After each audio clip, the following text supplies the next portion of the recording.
You are my shelter from the storm. You keep me safe inside your wings.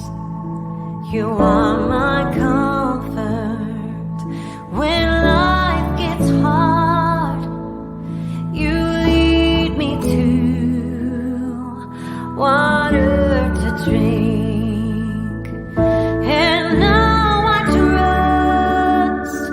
Your gentle hand, even when I can't understand, I know your voice. I'm not afraid, walking with me at the same pace.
When the lights and camera turn off, I will be here.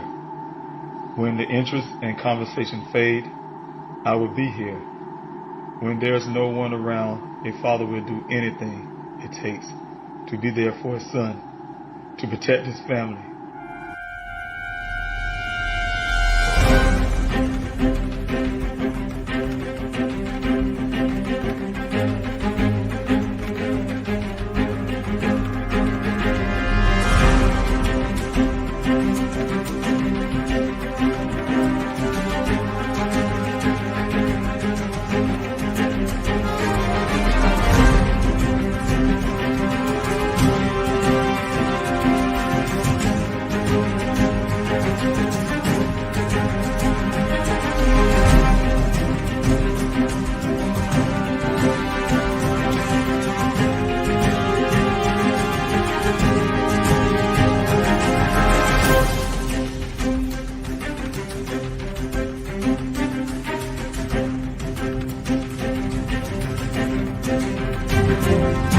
Daniel Robinson went missing 4 months ago. This is the last photo his family has of him.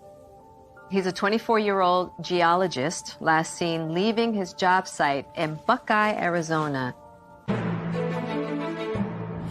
As the Gabby Petito homicide case garners national attention, another young person has been missing for nearly 3 months, and his family is desperate to find him. 24-year-old Daniel Robinson, a geologist, was last seen on the morning of June 23rd, leaving his work site in the desert of Buckeye, Arizona.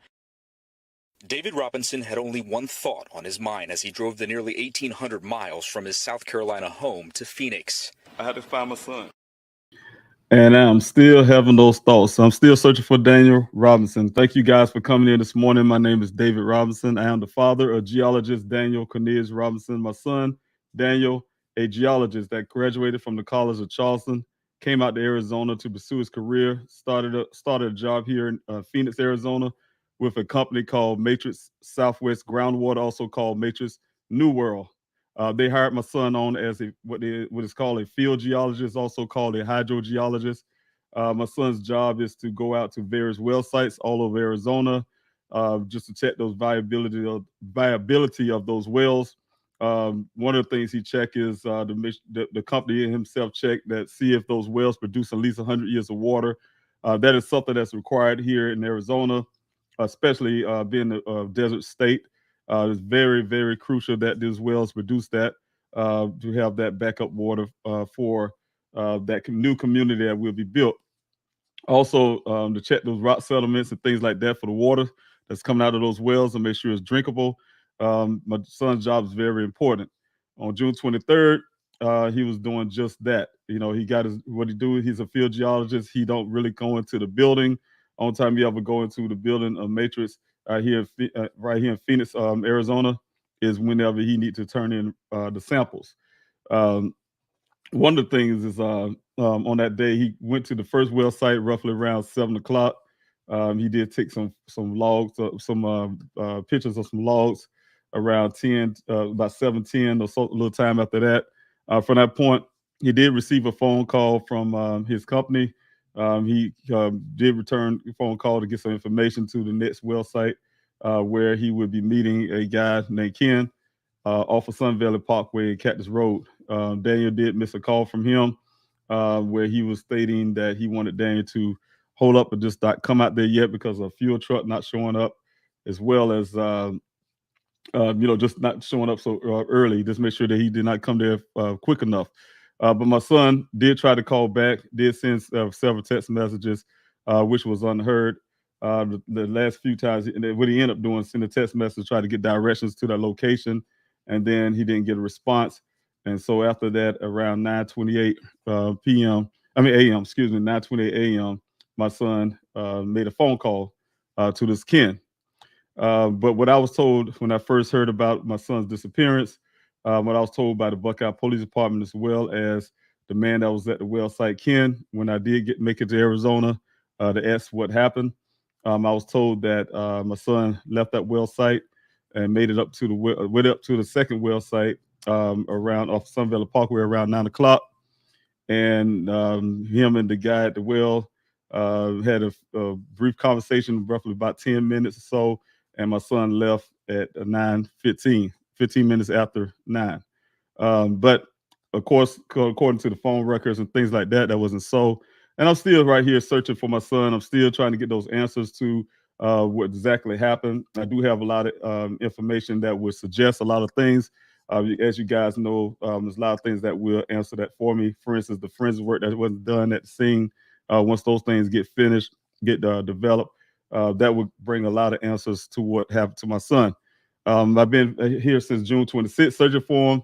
I have put together a search for my son, covering over 40 weeks of searches out there in the desert, Sonoran Desert of Arizona, and also covered over 35,000 acres of land in total out there searching for my son with volunteers who worked really hard out there and who's really been diligent working alongside with me.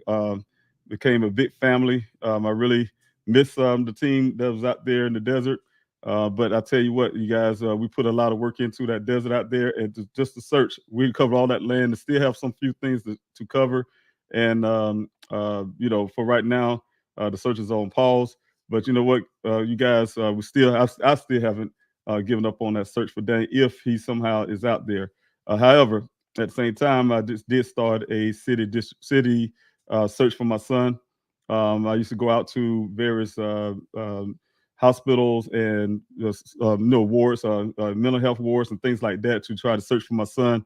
Of course, that ended up turning to a flyer distribution because I found out it'd be probably more fruitful to get the flyers out everywhere I can.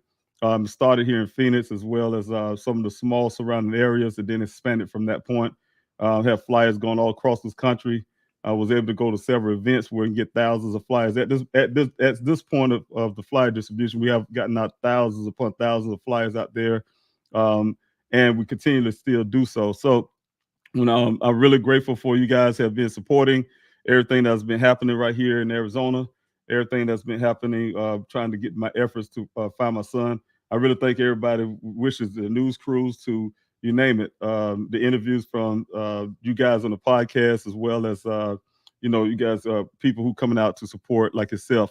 I really appreciate each and every last one of you because you've been here from day one, helping me get my son's story out there as well, helping me get some of the answers. I really think so. Some of the police departments that I've been working with in the background, trying to get some things taken care of, got a lot of things coming out of there. I want to share with you guys eventually, but I can say there's some lot of good movements that have been put together recently. It took a year. It took a year of fighting, and it took a year of really pushing really hard. But ultimately, I got some movement that is very positive, and I'm really grateful for that.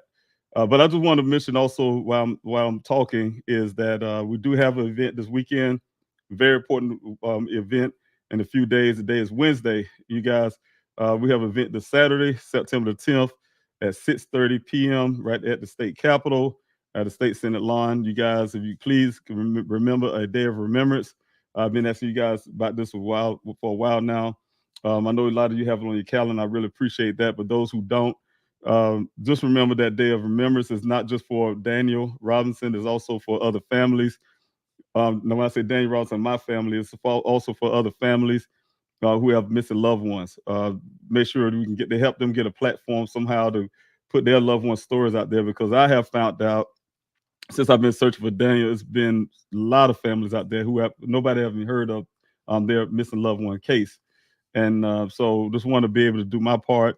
My team is myself, do our part to make sure that we help other families get their story out. So you guys, please come out there this Saturday if you can. Come out and show your support. Definitely would like to see you out there. I would be out there, of course. Love to shake your hands, to talk to you, talk to these families who come out also to want to share their story. We want to be out there to share a story, be able to, like I said, get a platform, and also give people in touch with some of the resources that would be there. So thank you guys in advance for those who are coming out.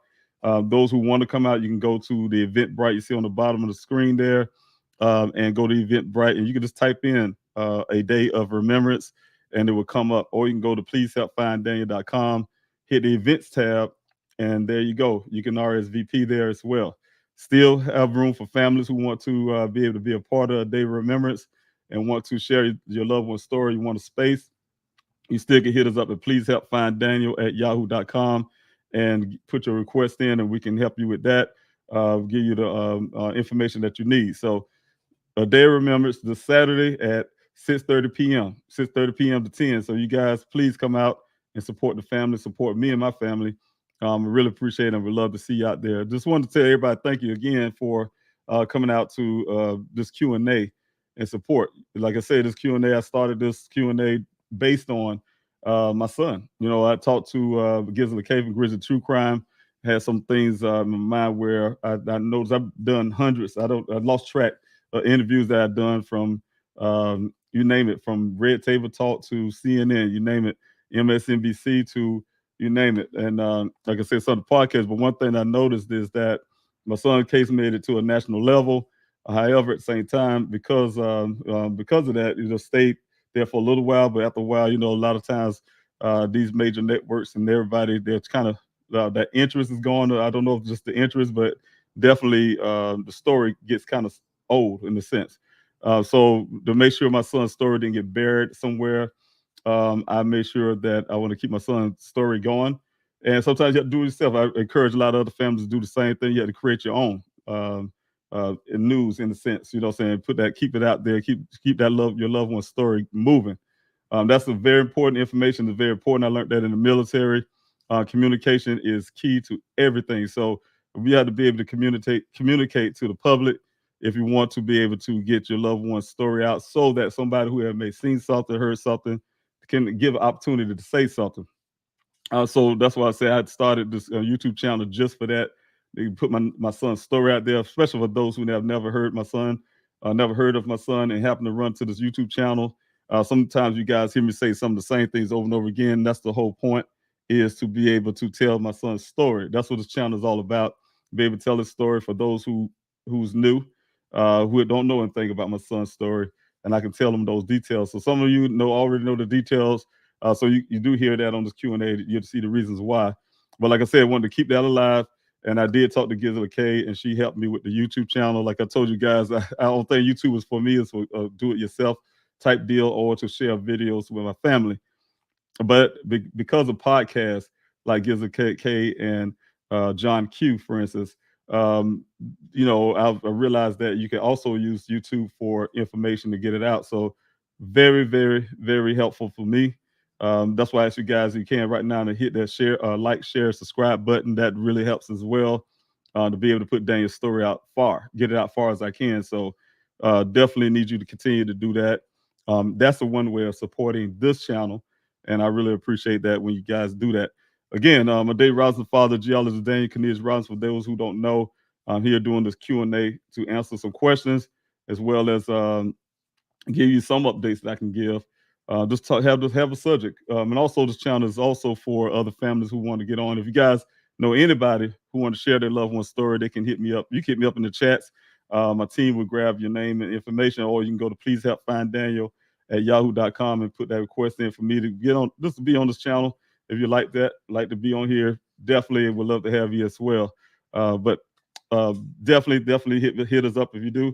I just want to go to the comment section. I want to thank everybody who's been here. First, I want to start off with Doohickey. Thank you, Doohickey, for being here on this Q&A. Tea and Wildflowers again. Y'all be constant support. Some of the same here. I really appreciate it. I'm going to say that right now. I'm really grateful for you guys. I see your name a lot. I really appreciate that. OG, thank you, Jitterbug, for being here. Good morning to you as well. I really appreciate it. Thank you also, Tracy, for being here. And also, okay, I think I already have you right there, Tea and Wildflower, but thank you again. But one thing I want to say as I'm coming down, when I do come down the comment section, what we do here is to be able to take everybody's questions much as possible. And the way I do that is as I come down the comment section, you haven't been here already. I come down the comment section, I look for a few things, and that's the word question. I look for the big question marks or the capital letter Q or something like that that would help me see your question. So what I'm looking for is questions as I come down the comment section. If you guys can do that when I'm coming down, that would be very helpful. So make sure to kind of help me along that I won't miss your question, because I really want to answer these questions. Again, I want to say also that I do have a Q&A this evening called Please Find Daniel Q&A Prime Time. You guys can come back this evening as well. That'll be at 5:30 here, Arizona time, and that'll be 8:30 p.m. Eastern time. So you guys, like I say, 5:30 p.m. Arizona and California time, for instance, but 8:30 p.m. on the East Coast for you guys this evening if you want to come back. So thank you again. All right. Also, thank you, Shauna, for being here. I really appreciate you moderating, also being part of the board and team. Thank you. Good morning to you, and thank you for talking to everybody in chats. Shauna put out this information here, you guys. Please join us Saturday at Saturday, September the 10th at 6:30 p.m. A day of remembrance. As at the Phoenix Capitol. You can sign up at Eventbrite, A Day of Remembrance, or you can go to pleasehelpfinddaniel.com and go into the events tab, and they'll take you to the Eventbrite where you can RSVP. So really, really grateful for that if you guys can continue to do that. Also, thank you, Lois, for being here and also possibly moderating. I did add you on to that as well. Good morning to you. I really appreciate you being here. You've been very much here a lot, so I want to thank you as well. I did offer that that to you. If you see that come into your chats, being a moderator, if you want to accept that, you can. I really appreciate it. Thanks so much again. Thank you, DJ Moore, for being here this morning and coming again. I really appreciate that. Alcy, thank you so much for being here. Thank you, Larnell, for being here. I really appreciate that. Thank you for moderating as well as being the board and team member. Thank you as well, Sophia, board team member, and good morning to you. I do have a question here. Oh, well, if you do have a question, just like Shauna have here, ask your questions here. Started with the capital letter Q, a question, word question, or some of a question mark. It's for easy viewing, like she was saying here. Definitely, guys. If you guys can do that, because I will be coming down and answer questions. That's why I'm gonna start this Q&A this way for the questions and things like that. Shauna also put up here, like, share, and subscribe. That's what got me up to this this channel. Got the channel over 1,000 some subscribers, almost 2,000 subscribers, and that came from you guys. I really appreciate that for you constantly doing that. Just coming on for the first time, quickly hitting that like, share, subscribe button. Also, I ask you guys if you want to hit that bell. That will help you get a notification whenever I come on here on this YouTube channel. Please help find Daniel. Also, thank you, Julia. Thank you so much for being here. God bless you as well. I really appreciate that. I'm really pushing hard to find Daniel, and I will find my son. Continue to do so. That's what parents do, and I'm going to continue to do that. So, all right. Also, like Shauna have here, you guys, if, you know, saying if you're someone that knows something, have heard something, and seen something, please, you know, say something. If you have a tip, like on the bottom of the screen there, you can help bring Daniel home. You can call the anonymous tip line at 844-602-0660. That's live operator 7 days a week. That will take your call, very courteous. They also will let you remain anonymous if you like. But if you don't want to talk to anybody, you can, by all means, also take advantage of just the text part of it. You just text the word tip to the same number you guys see on the bottom of the screen, and your form will come up, and you can still remain anonymous if you like. So definitely, you don't have to talk to anybody, but you can remain anonymous both ways. So this tip line is something I'm paying for, and it's also it's a service for you, the person who knows something. And please utilize that and bring some closure to me and my family to make sure we bring my son back home. Also, thank you, Shauna, for putting that up and reminding me of that. So again, like I said, the tip line is there for those person or that person that knows something. Thank you, Patty, for being here this morning. I really appreciate that. And thank you for your prayers. Thank you for doing this off of Facebook side of it. Thank you, Deborah, also for being here this morning. Thank you for your prayers. I really appreciate that. I believe in prayer, and prayers, you know, that's a big key, you know, saying to stand in the gap for someone else. And I really appreciate, and talk to God and make intercessions and things like that.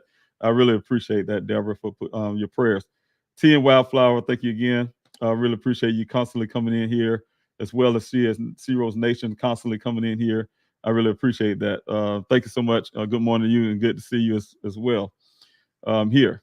Izzy, thank you so much for being here off the YouTube side of things. And also Benz, thank you for being here this morning. You guys, I really appreciate it. If you guys have any questions, please don't forget to put the capital letter Q there, question mark, or the word question, where I can find your question. Thank you, Benz, again. Find your question. I would like to answer your questions if you have those. Essence, thank you so much for being here. Thank you for your prayers, and thank you for adding strength and then bringing those positive vibes. I really appreciate that. Thank you so much. Don, thanks so much for being here as well. Well, I really appreciate you here this morning. Thank you for coming back and supporting this YouTube channel. I really appreciate that. Bring your questions, like Shauna said, if you can, just bring your questions. Thank you, Shauna, putting that out. I do have a question from Val, and thank you, Val, for being here. In the new updates, yes, there's some new updates, and like I said before, you guys, I'm trying to allude to some of those. I do have some I've been asked to not be able to put certain things out, but you know, I do trying to find an avenue to be able to put some of the things that have happened thus far out to you guys. We'll try to work that out this evening. I'll talk to my team as well as my counsel, see what I can still try to put out for you guys, because some things have happened.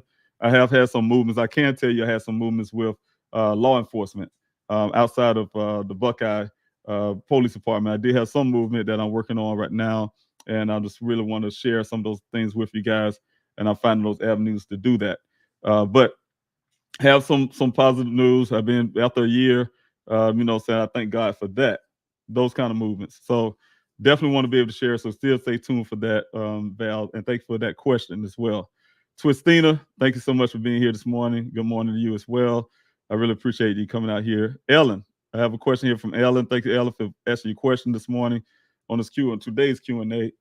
Like a long question, but thank you so much for that, Ellen. What happened?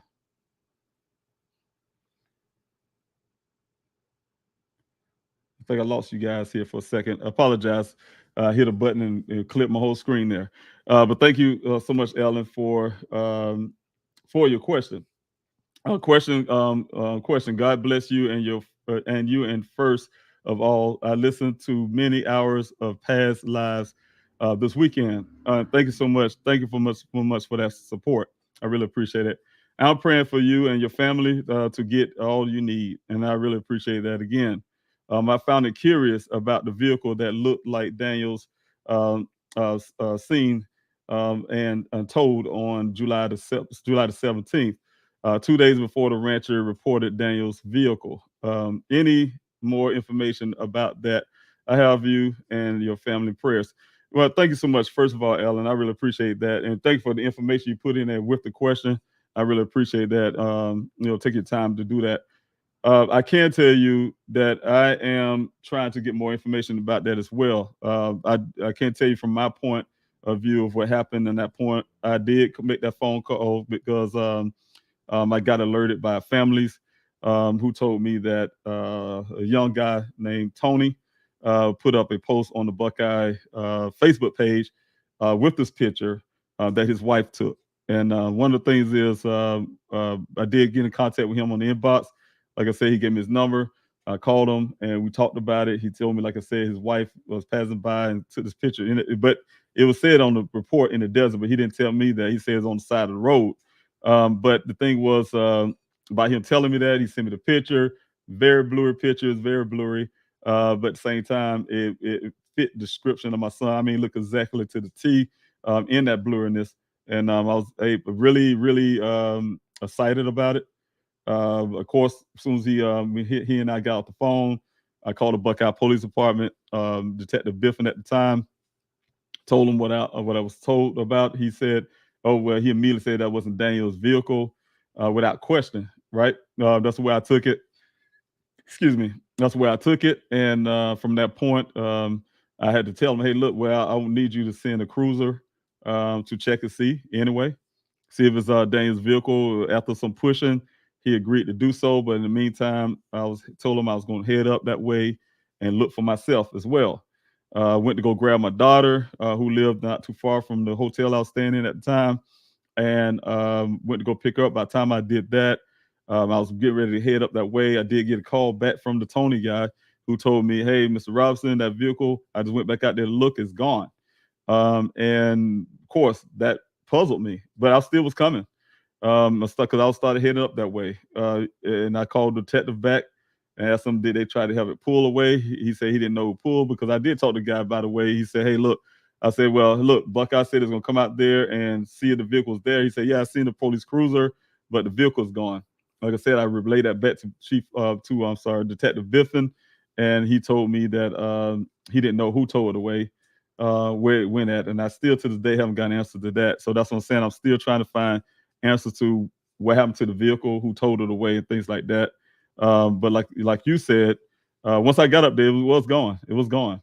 That's when I had my first experience with Buckeye, with negative stuff, you guys, that happened on that side of the road. But it definitely was gone. And then right after that, like you said, it showed up in the desert. That's where I'm saying it, because you know what? It's not ironic to me that something's on the side of the road, then all of a sudden it end up in the desert, right? And say, hey, they give me a phone call, your son's vehicle out here in the desert. So those are the things that did happen. It was very odd and strange, if you want to call it. And that really caught my attention as well. That's to this day still catch my attention. It kind of goes along with that narrative and that theory, because it's true theory, I believe, that the truth is the vehicle wasn't there 2 to 3 days, and the rancher said 2 to 3 days prior to him finding on July the 19th. And to back that story up is this: you can easily just look at the Buckeye Police Department. They've been on this area, according to them. So I question some of it, but according to them, they've been on this area thoroughly. They did it the first time almost 3 days after my son was missing with the Silver Air Patrol. With the Phoenix Firebird. So they called Phoenix out there to go over that area, and they didn't find it. Right? If it was there in this ravine when Daniel was missing that day when he crashed that vehicle the first time, we already know that vehicle crash happened 4 hours after Daniel was missing, and it wasn't there. Right? And the same as that question. That's according to Buckeye, their own search. Then after that, the net search happened with my searches. I've been out there with a team. We're all out there. I started my searches between that time. Been out there to search for my son. I mean, going on a rescue mission. But it was based on, to be honest with you, the search was based on that well site, because that was the information that we found. But we went put a bit perimeter around that website, that well site, to search for my son. None of the volunteers reported back to finding a vehicle out there. Then almost 2 weeks after that, like I said, the Buckeye Police Department did another search, they say, which they did. They have done that because I was out there on the side of the road when they're doing to make sure I was there to see this. And because they wouldn't let me inside the desert area at the time, but they did a Silver Air Patrol search. These guys came out there. They claimed they were very good. They did had a Fitz aircraft out there. They said they had 2 on their report, but I only seen 1. I sat out there the whole time. But they did a search over that area where this vehicle right here behind me, with this area where the vehicle was found, and they came up empty-handed. These guys haven't even come up with a construction cone, right? And then the vehicle showed up almost 30 days after my son went missing on July the 19th, and that was, like I said, found by that rancher. So the vehicle wasn't there. That's just the bottom line. No matter how Buckeye wanted to make it, frame it to be so, they even went so far as to hire a accident reconstructionist. After my accident reconstructionist, he was also an expert, had found all the physical evidence. He's seen it with his own eyes. He touched it with his own hand. He measured, got on the ground. I still have the vehicle that was given over to me, and we have tangible evidence. And Buckeye threw all those tangible evidence out the window and said, we want to stick to our narrative, our theory, that Daniel somehow crashed his vehicle, I guess, 4 hours after he left that well site. It took him 4 hours to make it to this ravine somehow. He just riding around the desert for 4 hours and finally crashed it right there in that spot. That he somehow miraculously, after all this flip and twist, they claim it happened, he miraculously didn't suffer any injury. They said because they didn't see in the blood and didn't see with their eyes in the blood in the vehicle. That he had a seatbelt on because of the way the seatbelt locked and things like that. But at the same time, the same breath said that he had a severe brain injury, severe head injury, and he kicked his way out of the sunroof. That's the reason why the glass is on the ground. How the officer tried to explain to me, which we all know that vehicle don't have a sunroof glass, but he came out through the sunroof, and because he went through the pain of explaining to a man who's a veteran of Afghanistan who left the army with a brain injury, he explaining to me how a brain injury causes you to shred your clothes and you take your clothes off and leave it in the pile. I had a brain injury. I never had the feeling of that, never felt hot and all the stuff he described, but that's what he's telling me. And my son shred his clothes off, and because of this brain injury, and he probably wandered off and hid up in a tree to cool off, and he succumbed to his injury, and some wild animal probably got him. Then he later had his theory that maybe Daniel just wanted to leave his family and join a monastery, become a monk. So those are the theories they want to stick to, and they really force and push and do everything they can to the point they start talking to me as a father and as a family to bolster their own theories. So those are the things, reason why you asked that question about that vehicle. Yeah, that led to all of that stuff I just told you. And I'm still asking those questions to why this was not deemed a criminal case a long time ago, and a possible criminal case at least, right?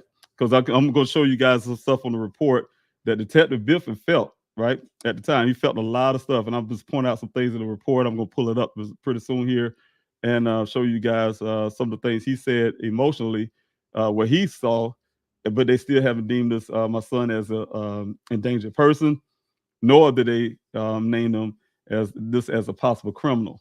They just stuck with the theory that he just disappeared on his own somehow, joined the monastery, become a monk.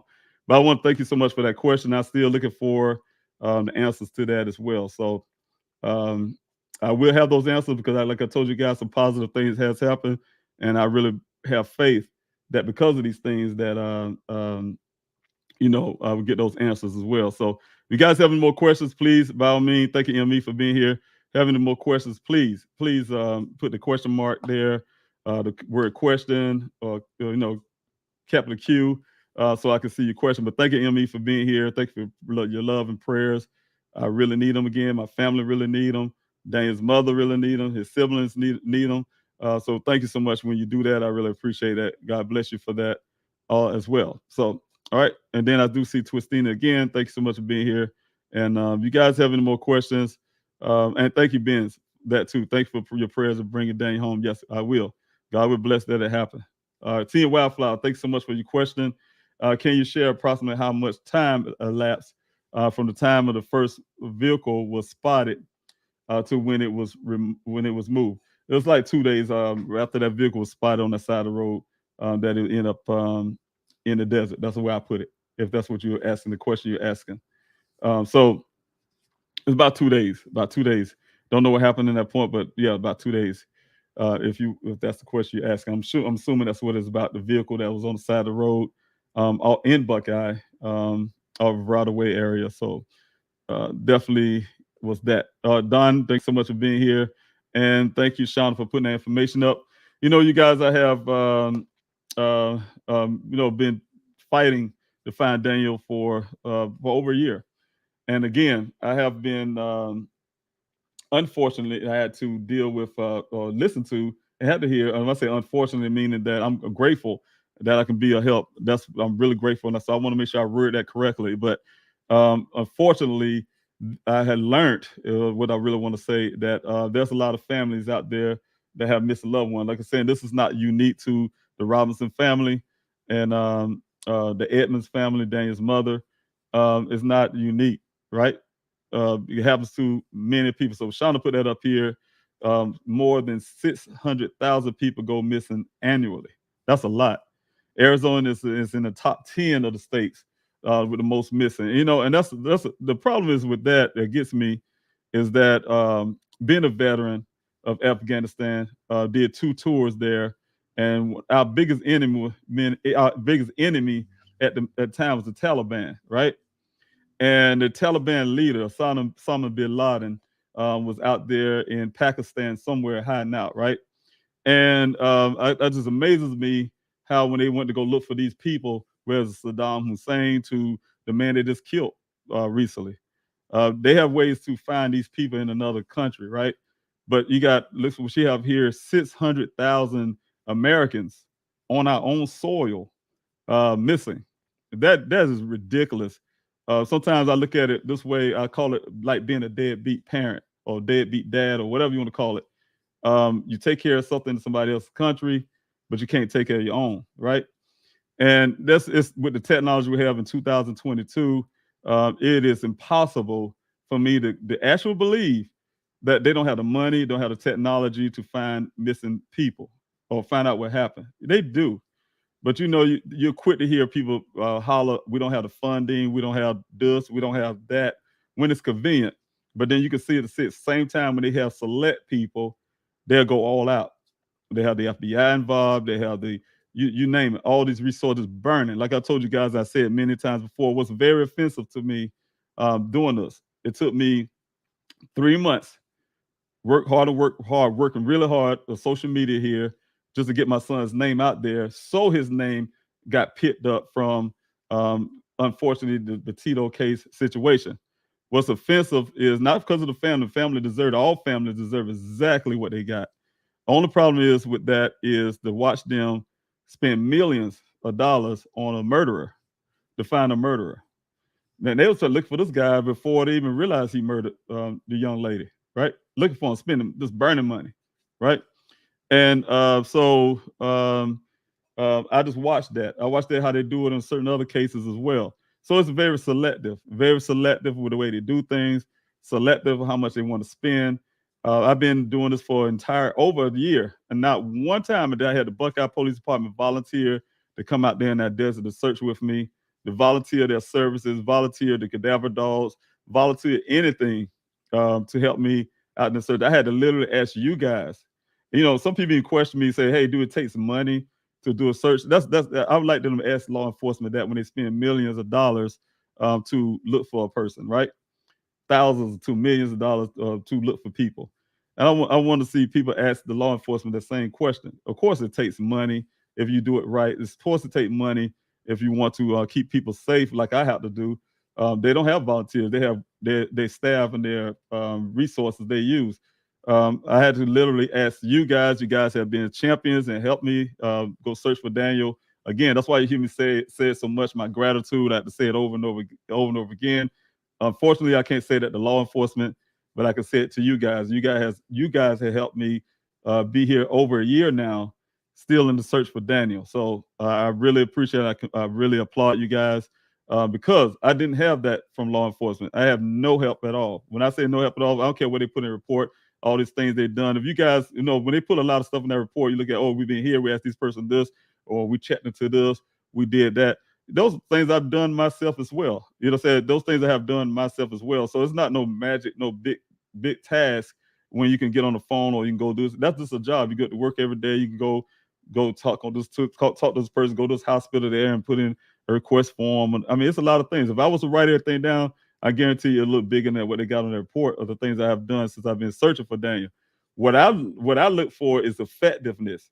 If you really was looking, you take something serious, like I told you guys on day one, that Buckeye Police Department would day one would have took my word as a father that's out there in 2,000 miles away in South Carolina and say, hey, this is unused for my son. And they would have went out there and did deny this flight. They denied the flight to go search for my son. I think we would have had answers to what happened immediately.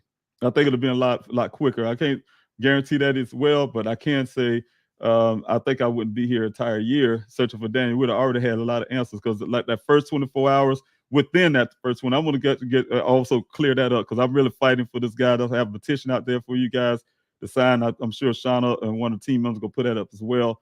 I have a petition for you guys to put your voice there. And one of the things I'm fighting and advocating against, advocating for and advocating against is this whole policy stuff that probably don't even exist. I bet you the policy that I had to wait 12 hours, the Buckeye Police Department, I was 3 hours short. I had to wait 12 hours just to report Daniel. That's 12 hours lost. You know what I'm saying? Because, everybody know that first 24 hours, within that first 24 hours, I say the first hour that a loved one know for a fact their loved one's missing. That's when they should move. They should get off their ass, excuse my expression, and start looking for that person. Start assuming, instead of them assuming that, like they said, well, he's a grown man, he could disappear. Nobody tell them that. That's an assumption. Take the assumption that he didn't want to disappear and go immediately and do your job as law enforcement and go out there and find this person and then work your way back to say, oh, they wanted to disappear on their own or something, right? If they would have did that immediately in that 24 hours, before that 24 hours, within that hour that I call and try to put a report in, let me take that report in meeting and then make me call back, things would have got to rolling, things would have got to moving, and they would have sent a helicopter out like I requested that night. I see them all the time. I see them out here in Phoenix. I'm assuming it's a Phoenix Firebird when they go look for those guys, high-speed chase or some neighborhood that's, I guess, something going on. You see the helicopters up in the sky at night sometimes where they look high beam lights shooting down on the ground. They could have did that in the desert as well that night, but they chose to do it, wait till the next morning. And then when the morning came, they denied the flight. So the thing is, I'm saying all of that is the reason why I'm still here searching for my son. The reason why there was no action done. Like I said, those are things that are more crucial.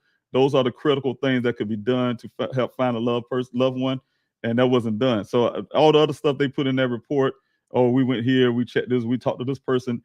I've done that. You know what I'm saying? I can't talk to everybody because I don't have the capacity as I'm not law enforcement, so I do have my limitations. But I have done that. I hired an investigator to do some things. And so it's nothing unique that they traveled to, like I have traveled to Sedona, to some of these other areas and search for Daniel or take up leads and stuff like that. That's part of your job. That's not a task that's so you put it in text. You do build up of pages or paragraphs of stuff. But like I said, if I was to put down everything that I have done here in the state, I know it would be way bigger in the comparison to what Buckeye have done. So definitely want to go to put that out. But thank you, Sean, for putting that information out there, because that's sad. 600,000 people go missing annually in this country, and this is the United States, supposed to be the richest country in the world, supposed to be the most powerful country in the world, and yet out their own citizens having these problems. You know what I'm saying? We can go so many problems that this country have when it comes to us versus the money they spend on us versus they spend elsewhere for their own reasons. They come up money whenever they want to. So they print money. Thank you, guys. Thank you so much, Sean, for putting that information up there. If you guys have any more questions, please. I do see one from Loretta. Have any questions, please feel free to ask them. Again, like I said, definitely put, like Loretta have put here, put the word question there, put the capital letter Q, or, a question mark, and that'll help me see it as I'm coming down. Where was Daniel last cell phone ping? Now, and I hear on the report that it's two things. They double talk a lot of times. Buckeye Police Department, they'll tell us, hey, they can't get no cell phone pings. That's one of the things that me and my family asked for. And then you're reading their report, they'll say something like, oh, we talked to Sprint or whoever and got a ping for that day or so, whatever case. Two different things. They say, oh, it wasn't none because the signal was bad. But then they say, oh, this, that, blah, blah, blah. They told me and my daughter that they can't get the cell phone pings. They can't even ask for it because the company would not do that. I don't know nothing about law enforcement time. I'm working with the police department at the time, and they're telling us, hey, look, we can't get cell phone pings because we don't have a warrant. And we're not going to apply for a warrant because any judge wouldn't give us one because it's not a criminal case, right? So that was very frustrating for me and my family. My daughter there with me, and daughter that lives here in Arizona was with me, and and that was very frustrating for me here. But he didn't have no cell phone pings out in that area, what I was told. So that's one of the questions I still continue to ask, and I've been fighting for, and I'm sure they waited so long that those things may not be available. But that's some of the things I couldn't get myself either. I tried to get that kind of information from my daughter as well as my children. Tried to get that information from the phone company. My daughter's name, that was her account, and was unable to get those things ourselves too because we don't have a warrant. We're limited. We're not police law enforcement, but they are. But they had chose to hide behind, I believe, the way I put it, this rule they come up with that a judge would not give them a warrant to search for my son and get a cell phone ping. Something simple that would definitely help, as well as they could not get information from the Uconnect. They make a phone call to Uconnect and told us ultimately. Now this is another part I want to show you guys in the report as well. Another thing that was told to us is that this Uconnect, they got in contact, and this officer said he even opened up an account of his own to my son's Uconnect. And when they got information back from Uconnect, they said the grid came up all zeros. And the reason why that happens is because this from the company. They want to take things like they went to this dealership and asked this workers at the dealership about my son's vehicle. This person told them from Uconnect, said the only way that happens is somebody tampered with the device or they disconnected the power source, right? And if the first thing would have happened when I heard that, I say, who took my son's stuff away? I was uptight. My mind saying, hey, somebody tampered with that so we wouldn't know where this vehicle at. Somebody tampered with that device so we won't know what happened to this vehicle, where it was located, that type of stuff, right? That's the first thing, but not to the Buckeye Police Department. They wrote it, but they have done no actions towards that. Nothing suggests that they think it was any kind of thing suspicious of that Uconnect not giving out information. They just put the information there, it came out 0 grids, and that's the end of the story, right? So we don't know what happened that almost 30 days my son's vehicle was missing and he was missing. So the last cell phone ping, Loretta, we have never gotten that. But I can tell you, and this is another excuse that they make about the cell phone pings. They say, oh, the service probably bad in that area. I can tell you, we've out there desert searching all the time. I do know some, and I want to say it's just T-Mobile Sprint. I think it was some of the other ones. I don't know. I hear some volunteers say it was some spotty errors. When I say spotty, it don't mean that you totally lose signal. You might drop a call or something, right? But I can tell you, you can imagine when Daniel went missing on June the 23rd, you think we wasn't calling? You don't think his family members calling? You don't think his siblings were calling? You don't think I was calling? Oh, we was calling. We was calling that phone, and I can tell you, every time we call, and it was often because we trying to get him to answer the phone, right? And every time for almost a day, a full day, a little over a full day probably, that phone would ring, ring, ring, ring, ring until it go to voicemail, right? So you know the phone is actually ringing, it's actually receiving service. It's ringing out there in out wherever it's at. It's receiving service. And then it finally go to voicemail. But then when it finally died, that battery finally died, we know that because when we was calling, because we calling constantly, his mama used to just call just hoping as well, just to hear his voicemail, right? Just hear the little voicemail thing. Not his voice, but hear the voicemail thing. And we knew it because after a while, after, like I said, after that length of time, it goes straight to voice. As soon as you call it, goes straight to voicemail. That's the battery's dead, right? So the phone was getting service there. So he was pinging off something. It was pinging somewhere. They was getting some information somewhere. Something was going to that phone from somewhere at the time. So so I don't agree with that type deal. So that I've been given the information I've given that, hey, we can't get no cell phone pings and things like that. So all right. Thank you, DJ Moore, for being here this morning as well. I really appreciate that. Thank you so much. And you know, there are number 6, yeah, and it's sad, you know, like this is one of the states, and that's another thing, you guys. Please go to Please Help Find Daniel. Please Help Find Daniel.com, and please put your voice to that petition, because like I said, that petition has grown. So you guys can read everything from all the updates to that petition. The reasons why I have that petition to this day is growing. I really still need more people to add your voice to that, because one of the things I can say, Arizona is, like you're saying, DJ Moore, one of the biggest states that have a big, large amount of missing people. And it's sad.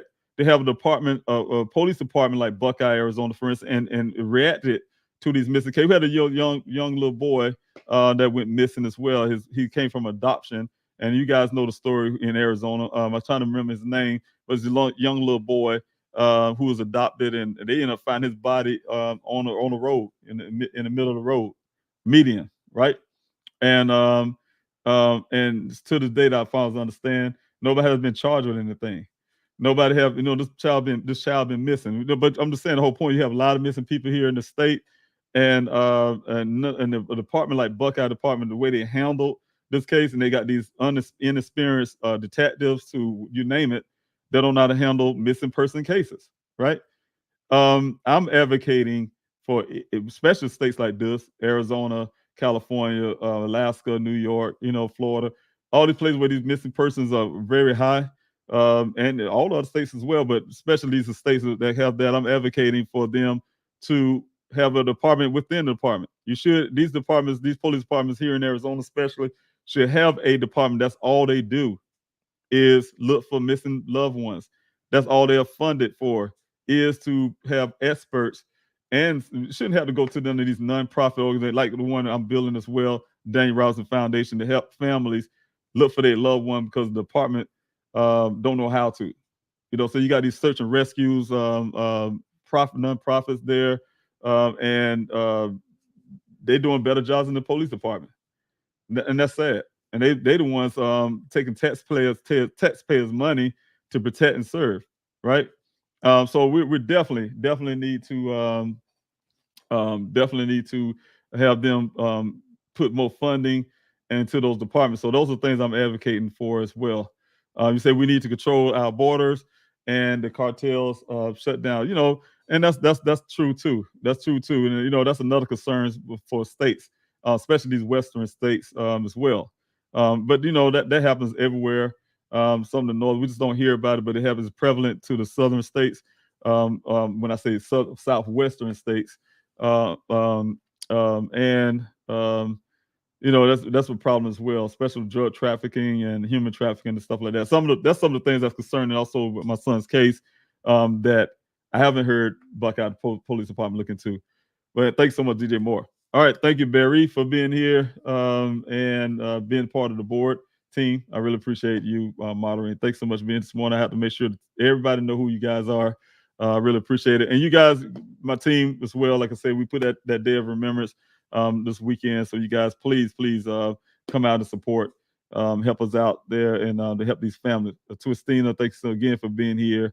I appreciate. I see these names. Don Pratt, thanks so much for being here. I'm still coming down the comment section, you guys, and look for these questions. I have one from T and Wildflower. Thank you, T and Wildflower. You see how T and Wildflower did the question? They helped me as well. I come down, I can find it. Or you have the word question there, like I said, or capital letter Q. Question is, sorry to clarify my question. I was wondering if the vehicle was spotted on 7/17 and also towed on 7/17, and if so, how much time elapsed between spotting the toad and if it's moved? Oh, time is, well, it was yes, I think about 17. I had to be 7/17 because it's at least 2 days before that, and I want to be exact, but I believe it was like you said on 17. And but the thing was, yeah, it was an hour's time. It's literally, like I said, I got on the call and talked to this guy, really excited about it. Called on the detective.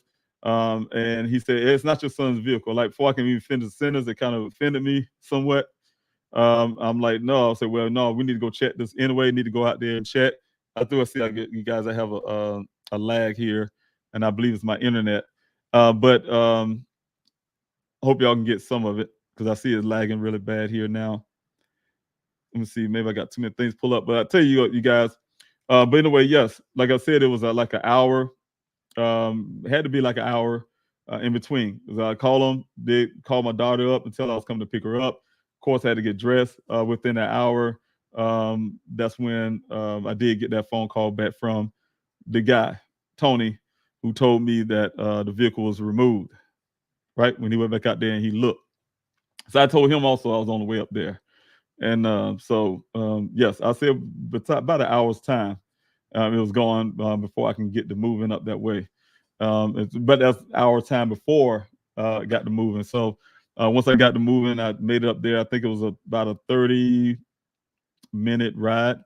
But I did make it to that area where I got on foot, my daughter and I.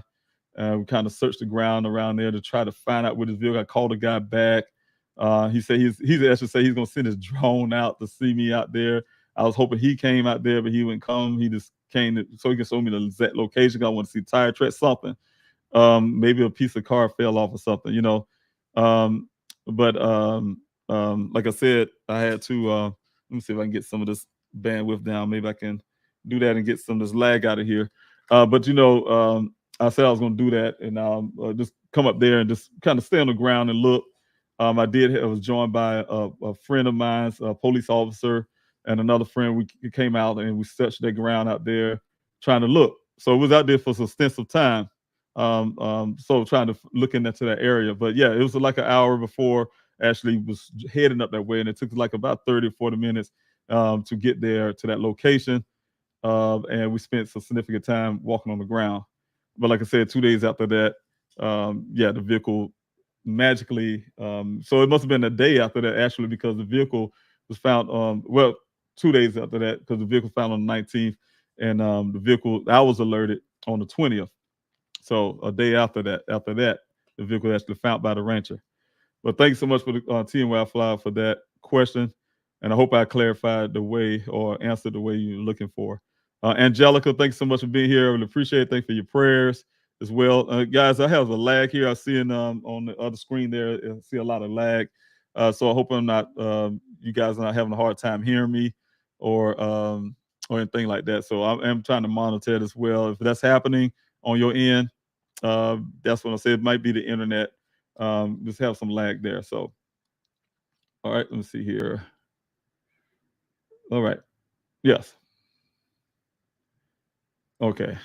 All right. Yeah, there might be some lag there, but if it is, I apologize for that, you guys. It's just probably the internet right now. But I'm still here. All right. And thank you, Sean, for putting information there about the petition as well.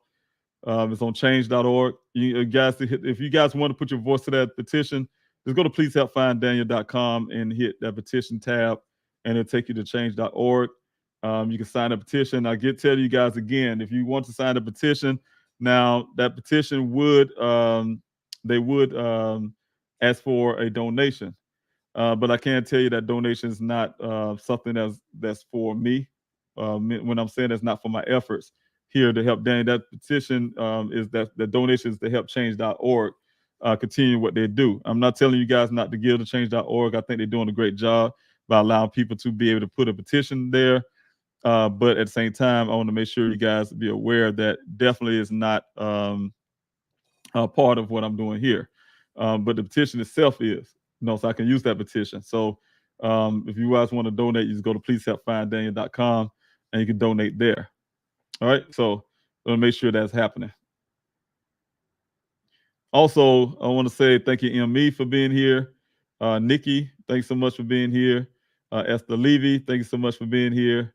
I really appreciate you guys continue to come out to this Q&A. I do have a question from Don. Thank you, Don, again for coming out, and thank you so much for your question. Have you heard of adventures with a purpose? I have, and I just, it's ironic you say that. I have a friend of mine who also inboxed me with that. Heard of them, but I haven't gotten out to them yet. But yeah, I heard Avengers with a Purpose. I saw some of the work they did do. I just started following them. They go out and help families like you who have been failed by authorities to get closure. So far, I've only seen them out with boats and diving, but maybe they have a connection for people on people on foot. Please look into them and contact them. I really appreciate that, Don. I'm hoping they can help in some way. They depend on donations from the public as well, and I really appreciate that too. But I want to tell you, I haven't reached out to them specifically, but I can tell you I have reached out to many nonprofits organization, and I have only one that actually supported my efforts out there in a significant way, and that was the Black and Missing, and I would appreciate them as well. Their donation as well towards my efforts out there in that desert to find Daniel, as well as support Natalie and Derica is their name for Black and Missing for their support. They even tried to do everything they can behind the scenes, you guys, to help me with the foundation, me and my team with the foundation, give us some insights and stuff, or some stuff they learned themselves starting off their foundation. And so I started this Daniel Robinson Foundation. My heart is out to those other families as well. And the foundation is bearing my son's name because, hey, look, Daniel's that kind of guy. He'll give you the shirt off his back. Saying he loves everybody. And one thing for sure, I love everybody as well. That's the way he's been taught. And, if I can help people, I would try my best. Sometimes you be put in a situation. I've been put in the situation. My family been put in the situation. We didn't, you don't wake up and say, I'm going to start looking for missing people. It came to us, right? Me and my family. Wake up one day, you out, next day you out in the desert searching for your son. And like I said, because of my experiences with that, I would not like to see other families go through the same thing I had to go through just to get to this point. And if I can relieve some of that pain, that suffering, you guys don't know half of the pain, the suffering that you go through. You have to deal with the public. A lot of times you have to deal with the public, and dealing with the public, you have to deal with all kind of stuff, what people have to say, their misrepresentation about you, to you name it, the crazies that give you death threats. There's all kind of stuff you have to deal with. So to try to relieve some of that stuff that family had to go through, just to try to find their loved ones, and that's why some people reluctant to come to the public because of the things I just described. But to try to help families as well. So just like Adventures with a Purpose, Daniel Robinson Foundation will be doing some things to help families as well, like Black and Missing, for instance, and some of these other nonprofits. To try to help people who having those issues finding their loved ones. So we're gonna start off what we can do with the foundation and grow from that point. So you guys, please support us. We will have a launch date for the Daniel Robinson Foundation coming. And when that day comes, I ask you guys, please support if you can. Definitely, we have those infrastructures there to help people. All right. But yes, Don, I have heard of them, and I will be looking to them. And if I get a chance, I say this all the time, but I have so much going on a lot of times. I've been attending, just like a lot of times people send me messages on my public cell phone, and those messages go unheard or go unanswered, because as soon as I try to go answer those messages, I have so much pull. I get pulled in like 100 directions. You guys wouldn't believe. A lot of things have to take care of. I don't have that kind of big giant staff, if you could say, in a sense, or something, or some kind of way to be able to answer some people for me. You know what I'm saying? It takes a lot. Believe it or not, you guys, it takes a lot.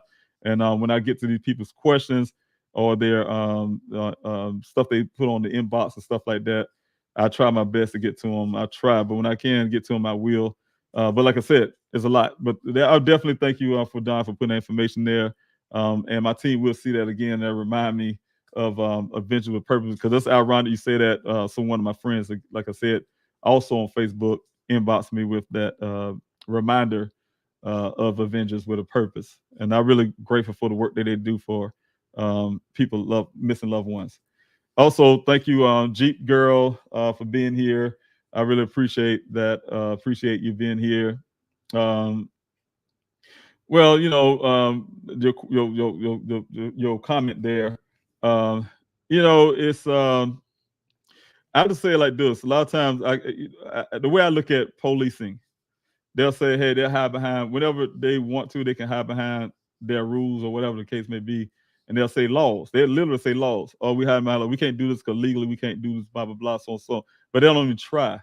Because I guarantee you, and I say it over and over again, if that was a police officer, that there was a police cruiser sitting on the ground on the side, and there was a uniform sitting right there, and even his gun, they all the things on his body, nobody touched nothing. It was sitting there on that ground. You think they would have scooped that stuff up and would not have the cell phone pings of this officer without a warrant? You know what I'm saying? You think they didn't have no warrant. You don't think they would have found a way to get a warrant or get those cell phone pings? Or you don't think they would have made sure that cruiser, if it had a Uconnect in it and it happened to be a Jeep, they would get that information? Oh, yeah. Hell yeah. You know that. Not only that, you think that they would have the small police department, then they had to beg for another agency for help or beg people to come out and help find this officer? No, there'll be officers lined up from all across this country. You'd find from an officer from Delaware, and nobody know where that's at. They'll be out here searching for that officer. So I'm saying people do what they want to do. They do it based on how they feel the importance is there, because they could easily hide behind all these rules and laws or whatever they want to say when they don't want to really do it for that one particular case, right? Oh, we don't want to spend our resources on that, so we're gonna hide behind this, whatever. But you best believe it was also, they will burn your taxes. They'll burn those resources. They'll burn your money to go find that officer, and they would. Or the officer's family member is one of their sons. They'll burn a hole in their pockets to go find this person. They pull money out their ass some kind of way. They'll do it. So that's what I'm saying. So yeah, it is messed up when the technology we have, and you can still hide behind some warrant that you can't get for an emergency for a cell phone ping. And that's another thing I would be fighting against as well. I'm going to be trying to say everything I can. You guys try to be voiceful as much as I can. I can't change everything, but I can at least try. I can try to change something. So it got to start somewhere. You got to start somewhere and grow from that point. And I'm glad you guys have signed that petition and standing behind me, because that's some of the things that I'm advocating for. So that's for other families. If I see something you put at WG about the battery was probably disconnected from the car, then reconnected to charge the battery to move the Jeep. 47 times the initial, 46 times actually initial, the times the ignition turned over. Yes, probably charging the battery and trying to start it. And and the thing is, that's probably so, because the Uconnect person said it. But I'm saying, even with all of that, you guys, the fact that the Buckeye Police Department themselves saying the vehicle wasn't there. When I say they're saying it with their own search. Like I said, you guys, I have did over 40 some weeks of searches out there in that desert, and my searches have been fruitful. We found human remains out there. We found the human skull. We found articles of clothing, cell phones. And we found things out there near this crash site. And they say they could use all these cadaver dogs. I'm saying, like you guys, I'm saying it depends on the person. It depends on the situation, how serious they take it, and how thorough they will really be to find someone, right? Because how can we, without a cadaver dog, find human remains in the area that they claim they had all these cadaver dogs and search dogs at, right? Right? How is that even possible? And these dogs are trained to pull out dead stuff or people track people, that type stuff, right? And they have their nose and stuff to do that. And the ironically to that, in my searches, I was able to get cadaver dogs for my searches. And each time, those 3 times that those 3 sets of cadaver dogs that came out for my search purpose, had nothing to do with law enforcement, they ping on the same tree in this area where this vehicle's found. Ping on the same tree, right? 3 different times. But you don't hear nothing about all these dogs that had ping on that same tree at all, period. They ping on nothing. They didn't ping on a urine spot on the ground. So the thing is, I agree with you, WG. It could be anything that reasons why that Uconnect was disabled, was damaged to whatever. That's one thing that had to be checked as well. And I haven't seen this department do anything. I have that vehicle, right? And those are things that can be done to that vehicle as well. I need those type of answers. So I'll be pushing that as well once I get this forensic stuff done on that vehicle, airbags, and the stuff that I do have. All right. Also, WG, I just like the stuff you put there, which is why Uconnect didn't work, no power. Yeah, and that's what was given. If you see it in the report, it was given, that's what the question they gave me. I mean, the answer they gave me when I asked about Uconnect, well, Uconnect says they couldn't get a thing. It's all 0 grids or something or other. And they told me that this is from the police department, that they said the power source been disconnected from the battery or something, been tampered with. The device itself been tampered with. Those 2 things right there made an alarm for me. It rung all kind of bells. Being that we couldn't find his car, his Jeep, couldn't find my son. Here it is.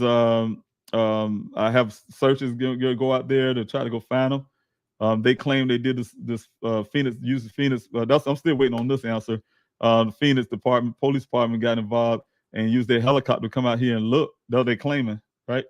And they came up empty-handed. So that type deal. Anyway, you guys have any more questions? I really appreciate that. Thank you, Sleuth Mom, for being out here. I really appreciate that. And I agree. Everybody talking about these pings. Yes, those things it was very important. Another thing that was very disappointing, and they make these excuses, and you can look at the report and how these excuses are written of why they say, hey, now I say these excuses. This is the reason why I haven't been there to search these things. I'm not a cop, right? But when I read the report, I see them say they couldn't find my son, for instance. They couldn't find the pings. We asked for video footage. I just, like I said, I got to a point I've been very cynical because I was upset.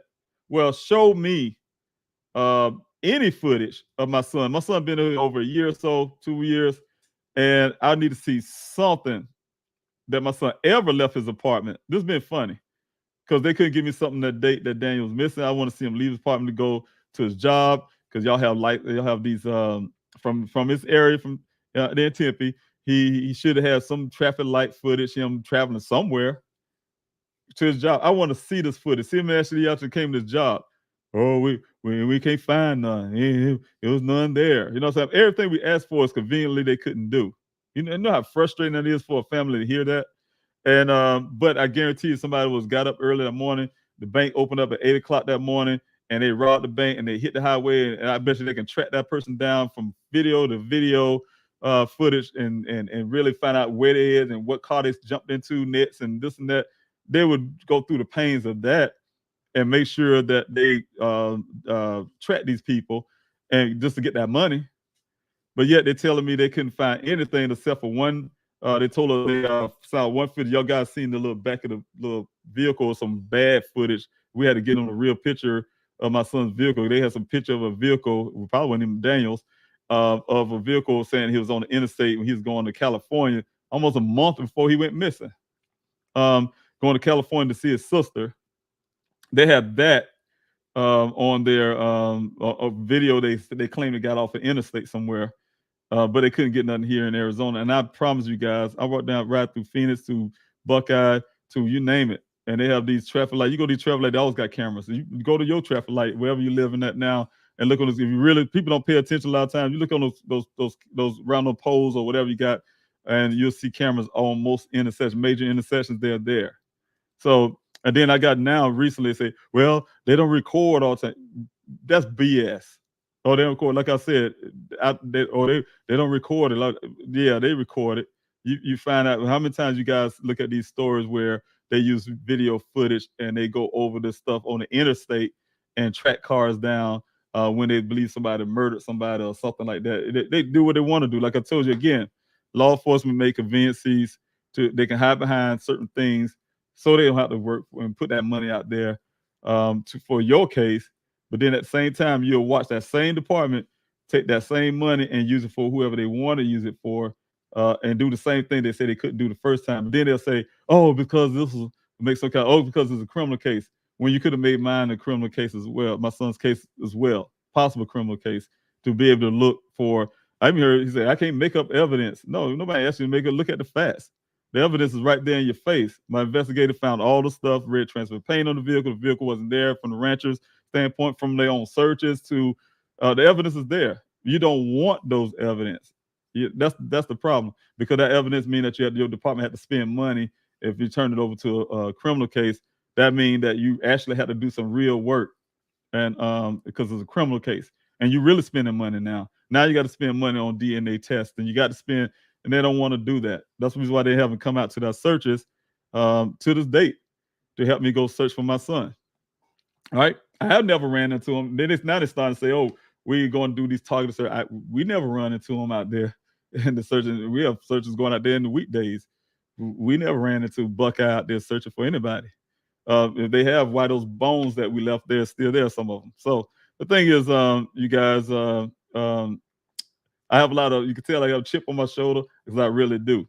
I really do. You know what I'm saying? When you have a missing son, a missing loved one, and then you see half-ass work, you start thinking about all the work that you have done and the pain that you had to go through to look for your loved one, your son, your child, and you watch somebody put certain things in their report to try to make themselves look great, and those things that don't add up to anything when you take it. If I can make 5 phone calls today or 10 phone calls to people and checking in, I can write it down and then fill up a paragraph, and you gotta say, man, he did a lot today. I mean, but what you did for a whole entire year, you know, have you been doing what I've been doing? No. So I look at that and I gain offense to some things I have to read sometimes. All right, Lisa Houston, thanks so much for being here as well. Thanks for your prayers. And it does, praying for hard work pays off, and it does. And I thank you for that prayer, because that prayer is going to be answered. Because like I told you guys, I'm pro police, right? I'm not against police and things. I'm against bad police. Yeah, very much, especially when it comes to my son, bad policing, right? But I can't say I'm really grateful for law enforcement who's decided to step up, and that's it to be seen, you know what I'm saying? But step up to finally start doing something towards doing the right thing. So I really want to put that out, and like I tell you, I may put some of that out this evening. You guys come back to this Q&A, but I'm definitely going to check one more thing before I do so. So y'all come back this evening. I may have some things, some news I can tell you. Bama Cat, thanks so much for being here. I really appreciate it. And I really appreciate you sharing Dane's story. And that's what I'm talking about, Bama Cat. You know, you guys doing that really, really, really help towards. That's the whole reason why I have this Q&A. That's the reason why I'm on the YouTube. You know, this is not an entertainment channel or whatever you want to call it. Some people call it a podcast or whatever. It's for awareness for Daniel. I've been doing this for over a year to bring awareness to Daniel. I have been fighting for my son over here, and I cannot do this without your support and people like yourself. You know what I'm saying? So I'm really grateful when you do that. Just whatever people can do. Some people want to donate. Some people want to donate their time, come out to search. And some people want to do what you're doing, share the story. Whatever the case, everything you guys do, it means something. So whenever you do that, Bama Cat, thanks so much. I really appreciate it. Sharing it in Tennessee. Also, you guys can go to pleasehelpfinddaniel.com and hit that flyer tab, the PDF tab is the tab I'm looking for. And you can get those flyers. If you want to print them out yourself, you can request flyers as well to please help find Daniel at yahoo.com. Please help find Daniel at yahoo.com, and you can request flyers as well. So that's one thing that's helping out. So Bama Kev, if you want to give out flyers in Tennessee, that'll help out as well. So I really appreciate it. Thanks so much. All right, thank you, Tracy, for being here. I really appreciate it. Thank you so much. Jesse Wilson, that's right. And I'm glad you put that out, Tracy. You must be here in Arizona. Jesse, young little boy, adopted child, and didn't get the little boy the closure that he deserved. And and it's sad, and the Buckeye Police Department mishandled that as well. And I just look at that story, and it's sad. And a lot of people here, and I only heard about it because I happened to be here in Arizona, and I heard about it, and they was talking about it. Happened to come back on one of the local news one day, and I happened to see that, and it was real terrible, very terrible. So y'all need to look it up. Jesse Wilson, you can get the story about the little young boy here in Arizona, right? And to this date, from my understanding, I could be wrong, nobody has been charged with anything, right? One thing I looked at is the possibility. I'm not accusing anybody, but you got to look at the people who has had custody of this child. So it's things like that, and it goes along with the stuff I want to put up real quick. I'm pausing real bad. I'm having some real bad. I'm gonna try to drop some stuff. I'm gonna show you guys something real quick. Tracy, you can hang in on for a second. I'm gonna comment on that, but I want to put something up real quick. I want to share a screen with you guys. I want to put a video up here that I want you guys to watch. And let's see here if I can get it going. And I want you guys to watch. And hold on a second here. So I can share a screen. And I'm gonna show you kind of how the stuff that was going on in the department here at Buckeye, right? Okay, I think this is good. Let me put it this way. There we go. I hope you guys can see that, but I'm going to go ahead and put this up real quick. Tonight, the Buckeye Police Department is under outside investigation, facing serious allegations like falsifying crime stats, covering up misconduct, and misusing taxpayer money. Well, now ABC 15 investigator Dave Biscobing reveals new evidence about the city's top cop, and it shows the chief could be violating the law. It's new tonight at 6. Earlier this week, we reported that Chief Larry Hall has a job on the side, and that side job is running a private security company staffed with at least one subordinate, and that raises some legal and ethical issues. Check Arizona business records, and you'll find Blue Knight Securities Group, LLC, run by Chief Hall and one of his top sergeants, Gary McKeo. And if you check with the Arizona Department of Public Safety, you'll find private security companies and guards need to be licensed. So when we check Chief Hall, Sergeant McKeo, and the company, we found it says providing security guard services without a license is a Class 1 misdemeanor. That's the same as a DUI. Inside police sources also say the business is ethically troubling because not only is Chief Hall financially tied to a subordinate, his key business partner, Sergeant McKeo, handles Buckeye PD's internal investigations, and sources believe it could lead McKeo to steer investigations the way the chief wants. In an email, Chief Hall told ABC 15, due to the fact that this is an ongoing administrative investigation, I can't comment on any aspect of it. Now, I also reached out to the city, and this is where it gets kind of confusing, so hang with me here. In Buckeye, employees have to get outside employment approved by the city manager, but not police employees. The chief signs off on that, and the city couldn't get me an answer tonight about whether the police chief ever got his current business situation with his subordinates approved by city management. For now, in the newsroom, Dave Biscobing, ABC 15, Arizona. Dave, thank you. Okay, well, I wanted to show you guys that because I have one more here that I want to show you. And I'm showing you this stuff because one thing that bothers me a lot is the fact that, this is a department that have a history of hiding things. And like I said, you guys, it's easy for them to hide behind I'm still got an ongoing investigation. You know, those wordings, and those are some of the laws and stuff they can hide behind, so you guys won't get information. That's the thing that he was hidden from me. Some of the information that I need based for my son to find out what's happening. Those things have been hidden away. So again, I want to show you guys this right here. I'm gonna put this video here as well. A Valley City swamped in serious allegations, falsified crime stats, cover-ups, corruptions, and to get to the bottom of it, officials in Buckeye ordered an outside investigation back in 2017. But the city has been sitting on the results now for months. Okay, so what's the truth here, and where are the answers? Here's ABC 15 investigator Dave Biscabing. Buckeye refuses to release any information, even though the chief was suspended, and we just confirmed another top cop resigned. What's happening there is serious, and you should know. So why does Buckeye think they can keep this all a secret? Just watch. Here's what happens when we ask questions in person. Police Chief Larry Hall asked you repeatedly for an interview and you declined. Well, of course. Mayor Jackie Meck. You didn't respond to us on a pretty important story about your community, sir. City spokesperson Annie DeChance. You are milking the story, David. This is a big deal. Responded to it on social media. You're milking your story. That's how they responded after we exposed they were spinning their rock bottom crime stats. Do you stand by these crime stats? I'm going to stand by this investigation when the investigation's done. If we're off on any way or any particular area that we need to improve on, we'll figure out what we need to do on So that. that's a no. It's not a no. It's I'm going to wait and see. Well, we've been waiting for a long time. In September 2017, this anonymous letter from Buckeye officers was sent to the city manager's office. It alleged widespread corruption, and the city ordered an outside investigation. Well, now we can confirm that investigation directly led to a 1-week suspension for Chief Hall and forced the resignation of Sergeant James Vergadamo, who sources say oversaw the city's crime stats. We tried to reach Vergadamo, but his emails shut down, phone numbers changed, and he's apparently moving out of his home. It's up for sale, fresh on the market. Yeah, it says owner, ready to move out of state. Whatever the outside investigation found, it's clearly not good. Sources say the outside investigator submitted his report way back in summer. So why don't you get to see it? Because Buckeye says the investigation report is still under review and not complete.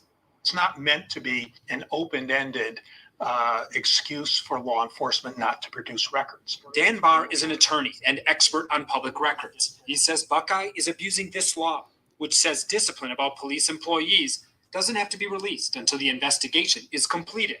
Buckeye has taken action against its chief of police and other people based on the findings of its report. That report is finished for all intents and purposes. Otherwise, a police agency could simply hold an investigation open forever and never turn over a thing. And to say that it takes a year and a half and they're still not finished, it's very hard to believe. The outside investigator hired by the city did not respond to a voicemail. And as for those crime stats, the city used to proudly tout them. Now there's just a blank space where those stats used to be. I'm investigator Dave Biscabing, ABC 15, Arizona. And again, you guys, I just wanted to put that up there for you guys to be able to see. And those reasons is, like I said before, is because, let me go ahead and move that off the screen. Those reasons right there is because of exactly what I was pointing out here, is that that department has been doing this for a while. Obviously, they've been doing that for a while, and that's troubling for me. It's troubling to me, and it's still troubling because what happens is I still want some answer to a lot of things. And as long as they have those rulings, like I said, they can hide behind. I say that for a reason. When I was saying earlier, they can hide behind certain things, not to give answers and things like that. These rules or whatever the case may be, it just don't make sense. But that's the way policing can be. That's what I'm trying to say. How police can really be, and they can really be put into a way where they feel like it's benefiting them, but ultimately, when a family had to go through that kind of stuff they want to do, we're the one that actually suffer. Like this young Jesse, put that back up there. Tracy, thanks so much for that as well. I had to mark it there. But just like what Tracy put here, the young man don't have a family but been adopted, and he don't have that answers to what happened. He deserved that justice, but he could be also part of that crime statistic thing. Instead of the chief hall at the time, he was chief hall when my son went missing, instead of him being fired or removed from that department with all this corruption going on and falsifying documents in the department and all the kind of stuff that was happening, they promoted him. His chief, his assistant chief under him is now chief, and they moved him up into the city manager's area. That's how Buckeye do things, right? When I say Buckeye, I'm talking about the city of Buckeye, city manager type deal, because that kind of stuff happens instead of my son in the department that says he wanted to go disappear. He's a grown man. He wanted to disappear. This chief is still his chief, right?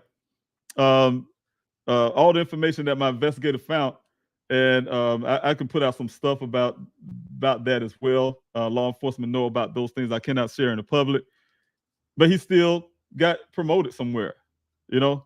So a lot of things going on. But anyway, I would like to share with you guys. But it's so much stuff I do know, and I have to hear and watch these departments be able to have this blue thing, and that's what I guys I keep saying over and over again.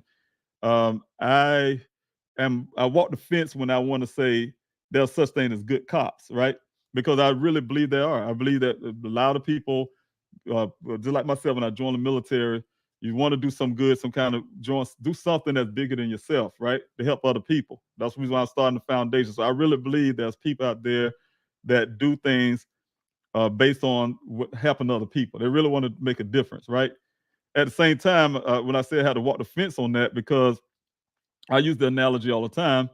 I'm a black male, and if I would have been riding in the car with somebody I know, one of my friends who is a drug dealer, right? Let's say I had a friend that's a drug dealer, and I know he's a drug dealer, but now riding in the car with him, or he riding the car with me one day, and they pull us over, and they say, "Well, we're on searching for drugs or for dogs or something," because they often do, whether you have anything in your life like that or not. Pull over their little dogs and find some drugs. I would be in jail today, still saying those drugs not mine, right? Because it was the other guy's drug. Because I associated myself with this guy. I was in the car, and they give you the crime by association. So what's good for the goose is good for the gander. It's the same thing with the law enforcement.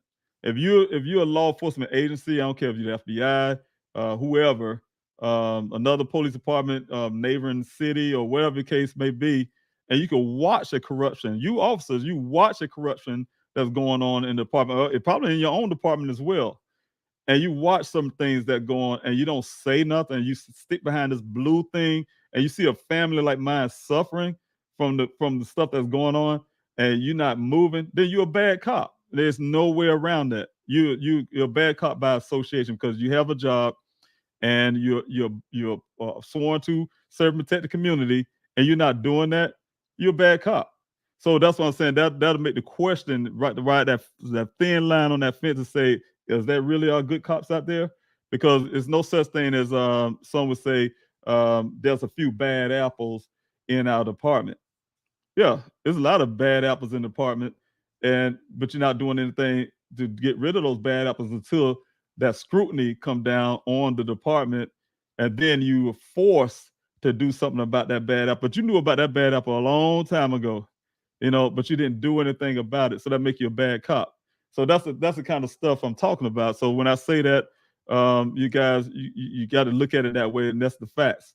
It kind of make you question those things, because when you watch certain things how they're done, you have to question: are there really any good cops out there? Yes, I really believe that. I have some in my family, but that's my belief. But they don't necessarily make you a good cop because somebody believes you're a good cop, and we want to believe that there are good cops out there, because good cops will be able to say something to their fellow officers when something is going wrong. All right. Also, WG, thanks so much for your question. You guys have more questions, please, by all means. And team, I don't know if I have anything. You guys hear me on here. I don't know if I have anything on my calendar. I have my calendar pull up, but you guys, thank you so much for coming in this Q&A, and thank you also WG for, and I don't know what I keep wanting to say, YG. Thank you so much, WG, for your question. Where was the paint transfer on the vehicle? Found is on the right here behind me. me see if I can get my hand. Yeah, right on this side of the vehicle. The side is on the ground here, right near the wheel well, on front end of the vehicle, on the ground. That part of the vehicle, and also how long did Daniel have that Jeep? He had a Jeep for about a year. I want to say a year. Could be, yeah, almost a year at that time. I think it was a little less than a year. But anyway, um, very beautiful vehicle. No damage, things like that. But he only had it for the little small length of time. It was going on a year because I wanted to. He first got it. He wanted to show it to me. And like I said, last year in July, I would have been in Arizona. His sisters and all three of us, we were going to spend time together. But unfortunately, I ended up in July as suspected, but seeing this vehicle for the first time on July the 20th, after it was found on July 19th. So, yeah, the red transfer paint is on the passenger side near the front above the wheel well. Also, let's see. Thank you so much for your question, WG. All right, thank you, L, for being here as well. I really appreciate it. Thanks so much for your prayers. Do have Karita. Thank you, Karita. I really appreciate you being here this morning, and thank you for being part of this Q&A and all the work that you do in the background is also helping the team out and helping me out. I really appreciate that, coming out to the Desert Search. Really appreciate you. The question is that you have is, can you tell us more about Daniel? Oh yeah. Well, let me see what else what I can tell you. Some of the things I have put in the public, but you hear me say it again. Daniel, very, very people oriented. You probably can tell by some of the pictures you guys can see. Daniel, he's like I said, people oriented. He's a people person. I'm a people person, so he get that kind of stuff from myself and his mother as well. But people person, and he loved, like I said, love people, be around friends and things like that. Very adventurous young man. He loved to explore and learn new things about other people and cultures. And that's why he's a geologist.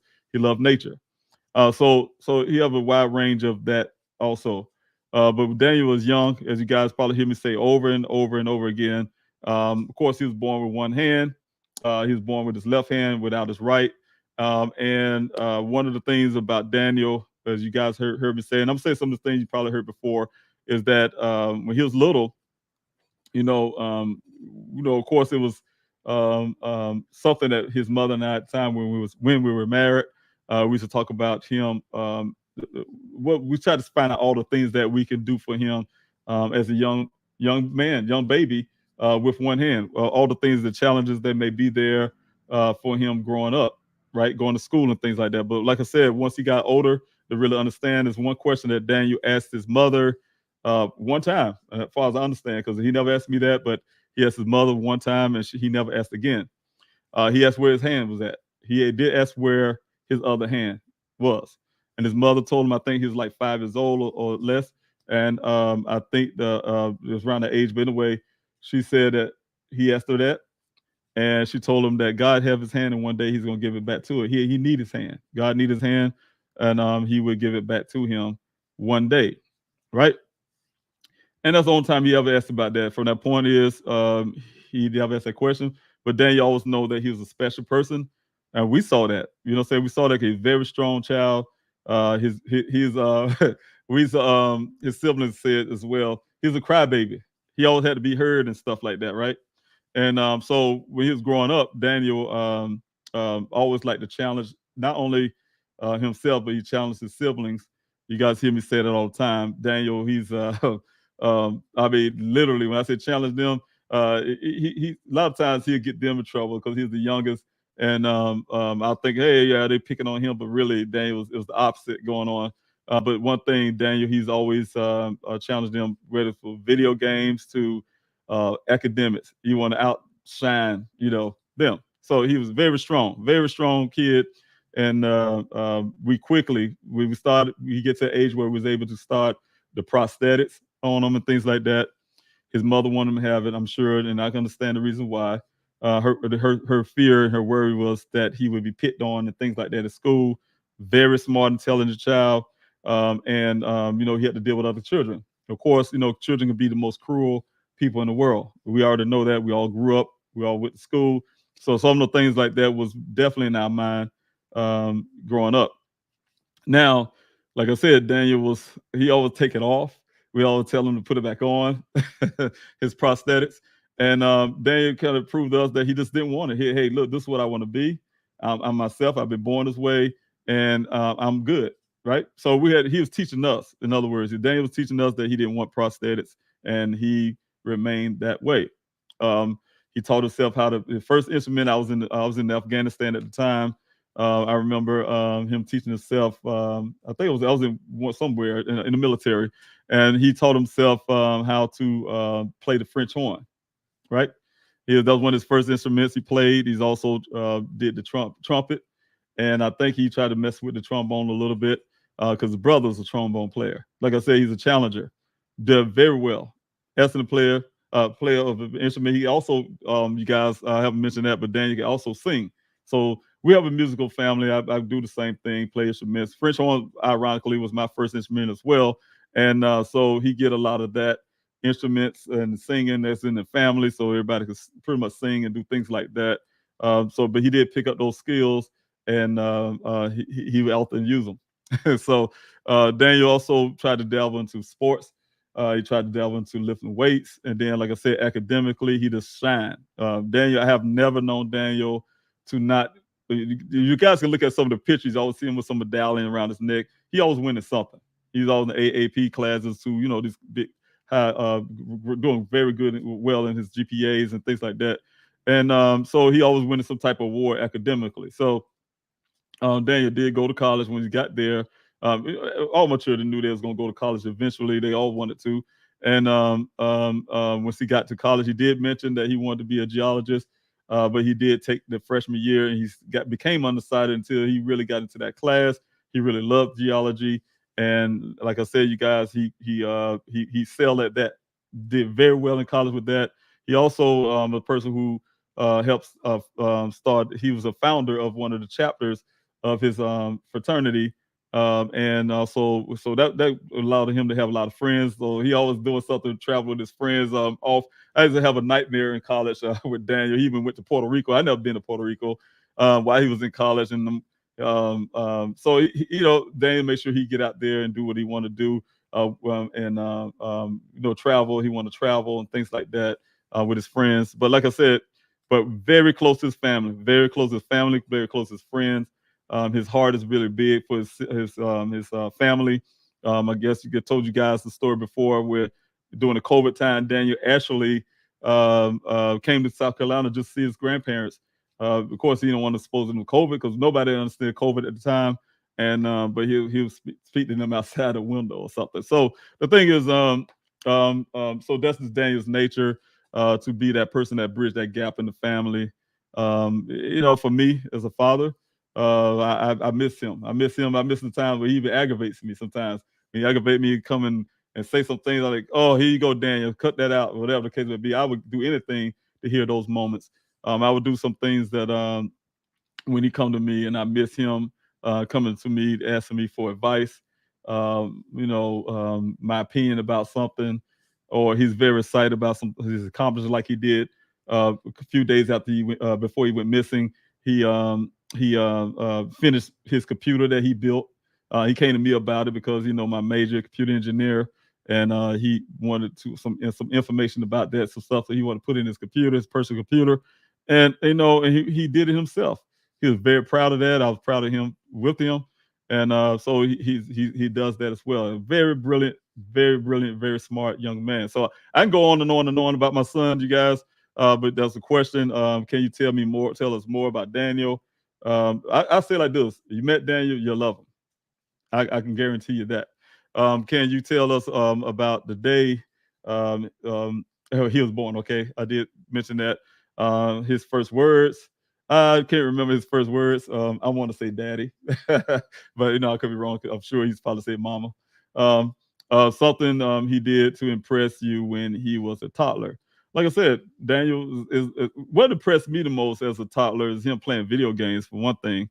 How he can, some people will look at it some kind of a challenge for him, but he figures things out, and he can beat people on a video game and using a joystick, right? And he figured things out to do it his way, and he does it like a pro, right? So that's the kind of thing that always amazes me about him, his brain, how he figured things out on his behalf. To him, some people want to call a handicap. For him, is a tool, and he has to use it where he needed. So so thank you, Karita, for asking about Daniel. I really appreciate that. Appreciate you. All right, Twistina, thank you so much for your question.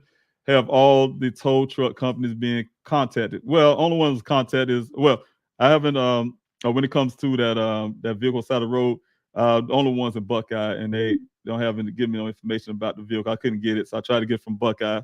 And like I said, to this day, I don't have that answer.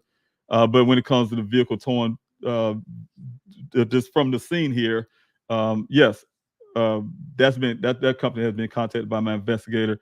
They never had a red truck or anything like that. So because one of the reasons why I want check with them as well to see if they had in the kind of way the transfer paint came from the vehicle, their tow truck some type of way. And no, they did not have those.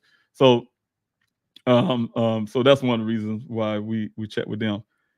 All right, let's see who else I got here. If you guys have any more questions, I'm coming up to my time. YWG. All right. All right, here we go. Question. When was the last time Ken called Daniel's phone? Man, that was I think I had to look at that timeline paper again. I thought I had it on hand, but I don't want to get timeline wrong. You guys have seen that timeline. I had put it up before. And that was if I can remember correctly, it was close to it's going on 8 o'clock, somewhere around there. That's the only last time that I think, if I'm not mistaken. So I want to make sure I get that right. But I did have that timeline for you guys. And let's see here if I can find it real quick. I can pull it up real fast. But anyway, yes. But like I said, it was early. It was before. And that's like Daniel then texted them because, he didn't get in contact with them, asking for directions. He didn't respond to that. And then after some time, like I said, at 9:28, my son ended up, end up calling. End up calling again. So, but at that time, according to that worker, he says that Daniel somehow wasn't even there. Supposedly had been there, right?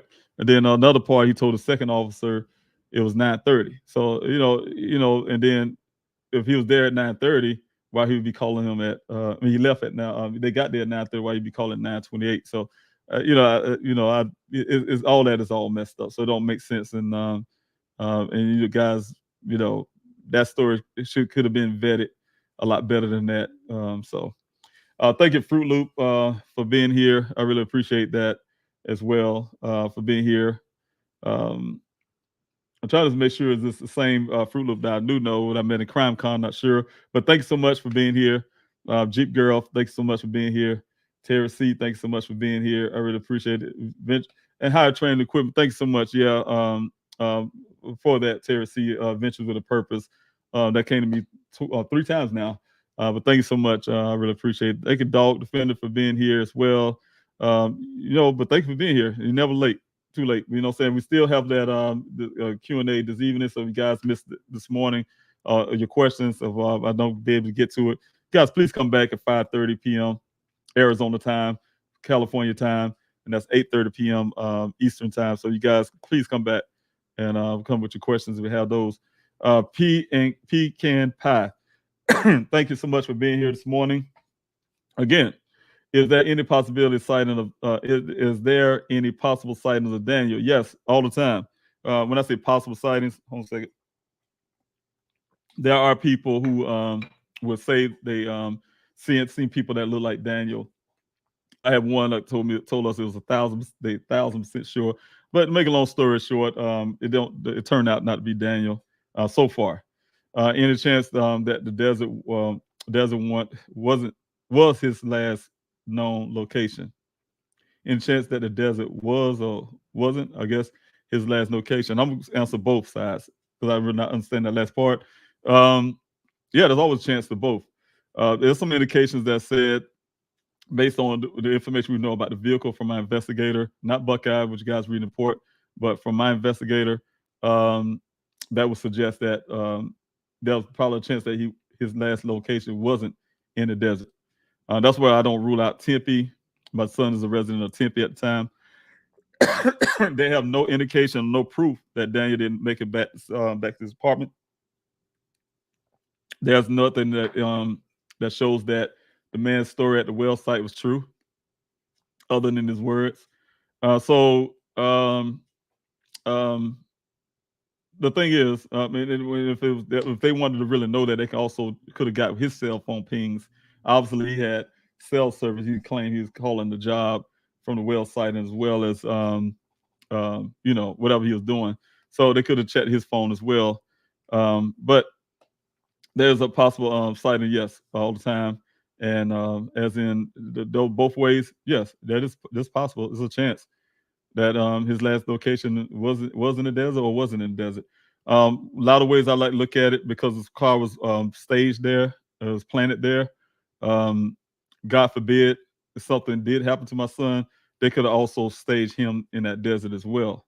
So I look at, that's the reason why you guys know that I have been putting out all that hard. Some people say, man, you out here all these weeks searching for your son. Yes, I really am. I mean, what father, what person, first of all, wouldn't do that for their loved one or their child, especially? The other part is that's all we knew at the time.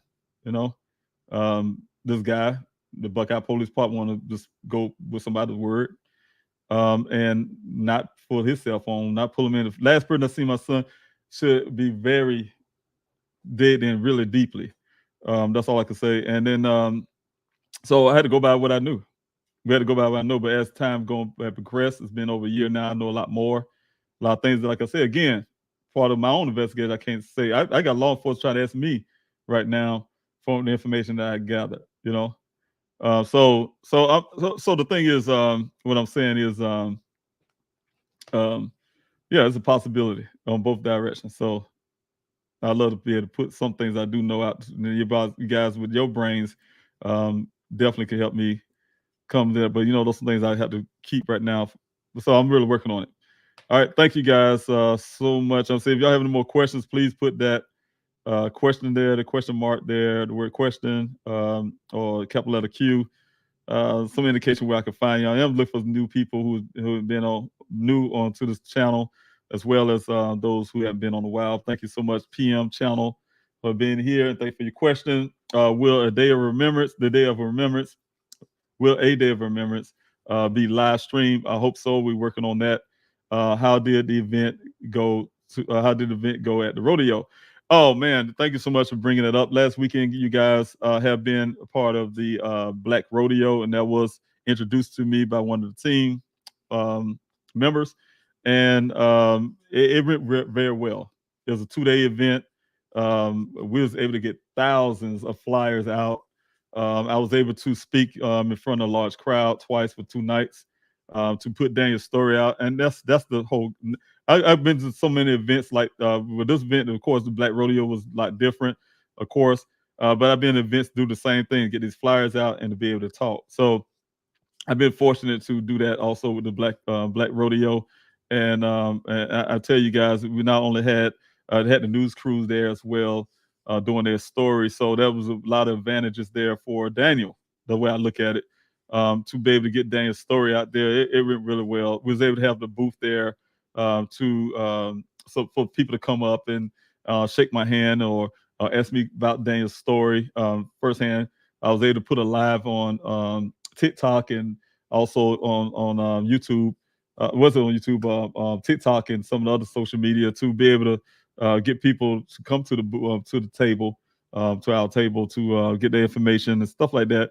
Give some flyers out for people to take along with them to take it to their community. So very much been blessed by the Black Rodeo. It was my first time ever going to a rodeo. You guys, you look at those videos, I definitely was dressed like a cowboy.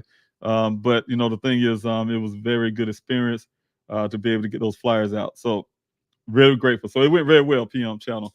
I really appreciate that for asking on that as well. If you guys have more questions, please, by means, I have a few more minutes. I will try to get to as many as I can. Those who I can't get to today, I know that's coming up pretty soon. I can't get to you like on this Q&A here. I will get to it this evening if you come back. Save your questions, and I will get back to your questions then. I would love to be able to answer those questions. You guys, if you're new to this channel, please, by all means, hit the like, share, and subscribe button now so you won't forget. That really helps this channel grow, get the algorithms moving to get Daniel's story out far as I can. I've really been grateful and fortunate that I have people like yourself who have been getting on Daniel's channel and brought it to where it's at now. There's a lot of benefits that comes with having over 1,000 subscribers. Those benefits was given to me by Gisela K. Grizzly True Crime. I didn't know about them. She's been introducing those things to me so far. I'm trying to work a little bit at a time. But one thing ultimately is doing exactly what I needed to do when I started this channel is getting Daniel's story out. And more you guys like, share, subscribe, and get other people to do so, that story get out a little farther. And I'll be able to help others' families as well. This channel will also be a benefit to the Daniel Robinson Foundation once we launch that date.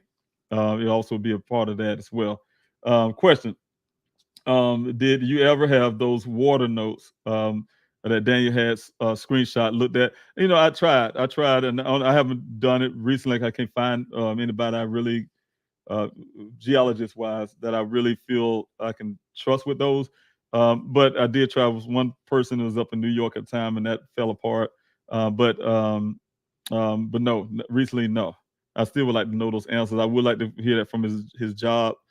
I do know they know, but you know, under circumstances, I definitely have to find some outside person to look into that.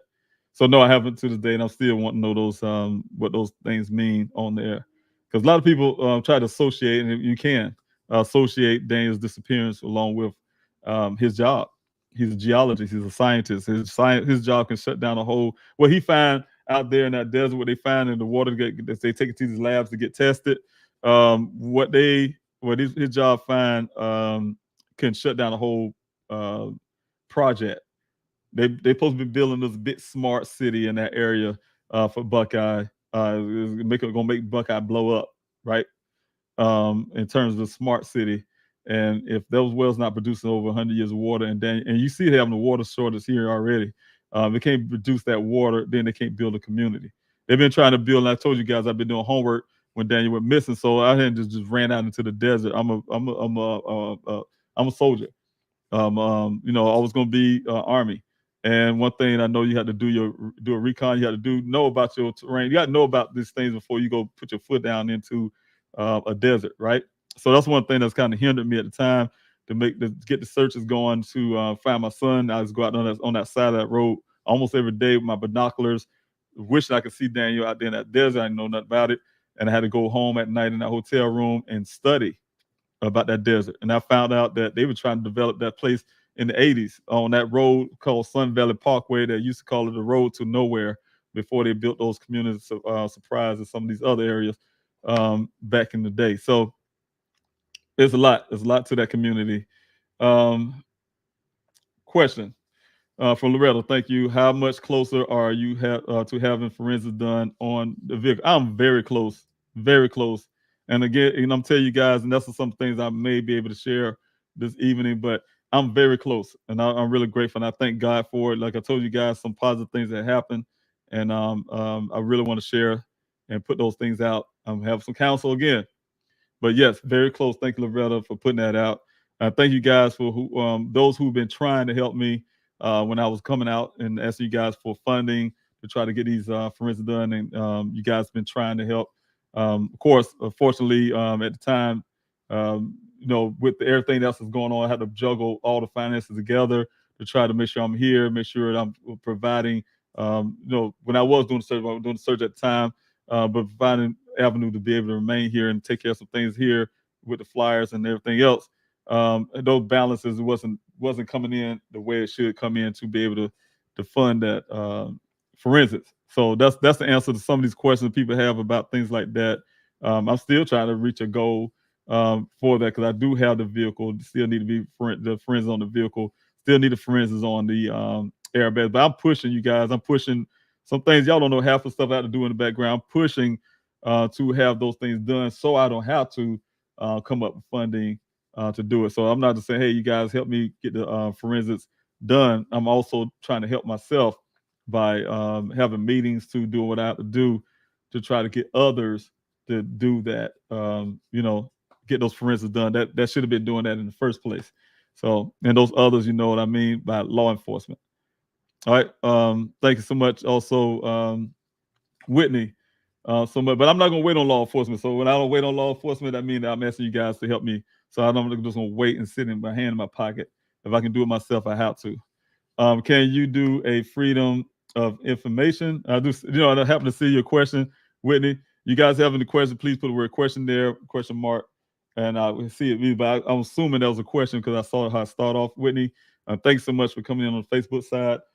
Can you do a freedom of information act request from any government agency who have given you the information you wanted?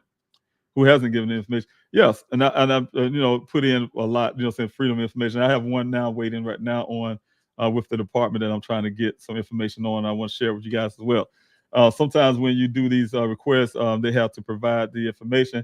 Not sure if you this will help. Yes, it does, and you're right. They do have to provide it, but I can tell you like this: it's been one information I asked for so far has been over 2 or 3 weeks now, and I'm still waiting. And just because you said that, I had to go check on it again. They give me a number. I had to check up on that information. So yes, you're right. Some things they have to release, but then some other things they don't want to release, they'll hide behind. Oh, it's an open investigation. They'll use that word then when it's convenient for them. All right, WG, and I'm running out of time, you guys. I'm already at the 2-hour mark. In the police report, it talks about how during the search party, you told your PI that it seems like Roger wanted to tell you something. Did you ever get a chance to sit down with him? I've been trying to sit down with this young man for a while now. I text him, call him. He'll text back, call. I try to set up time, but no, I haven't. My investigator talked to him, and like I told you guys, I'm still waiting on some answer from some of those reports. I should be having. But yes, that was a true thing. He did. He stopped and after a search one time we were out there, and he did act as if something was heavy on his mind. Not only that, one time in the board meeting with that company, of course, he's an office worker as well, and we're in the board meeting, and afterwards he pretty much very emotional. I'll just put it that way, and so. Some of those eye moves. And I was the only one that knows that out there in the desert. My investigator noticed it. Others noticed it, and but there's some of the things that was there, and a lot of times I try to look at him as a person who had a lot of grief or something. That's what I try to think on the positive side. But I would not ignore. Don't get me wrong. I would not ignore some of those feelings. Sometimes you go by your gut feeling, but I also look at the fact that he was Daniel's friend.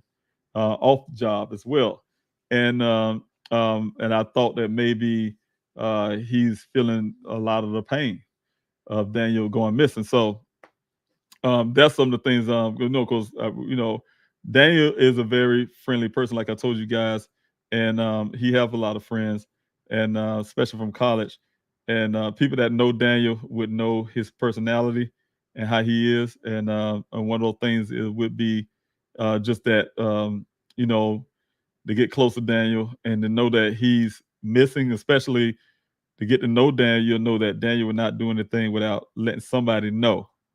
So I'm gonna put you. I know how you feel, Larnell, so I'm gonna put that there for a while for everybody to see.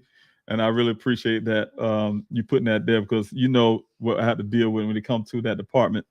But everybody that knows Daniel would know that he always tell people his travel plans, right?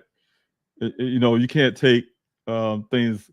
Well, I'll tell you what, you guys. I was going to show you guys this, and I'm going to put this up for a second. But I'm going to tell you guys, you come back. Larnell, I'm going to keep you there for a second. When you guys come back, I want to let me see here if I can share the screen again. You guys come back. Here we go. See if I can pull this up. I have this report. So you guys come back this evening. What I want to do is this evening I ran out of time. We'll be going through the report. and I read that. You see some of the markers there, so scribbled that way. This is one of the reports that they gave me. It was the first report. It's a partial report. Then they gave me a full report. I can go through the second one, but it's so much more.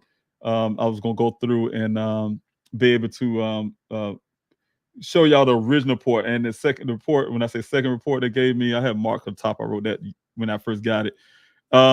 And what I was going to tell you guys, how you can see how they change things now. Because they come with so many reports, they finally just took it off and you guys won't get it at all. But I only go by this report. This is a partial. And then also the second one they gave me, what they call is the full report, because they said it was done. They told my investigator, they went investigated. They told me they had more laser follow, you put it on their web. So that's the report I go by. These are the two that I go by. But it was unredacted, right?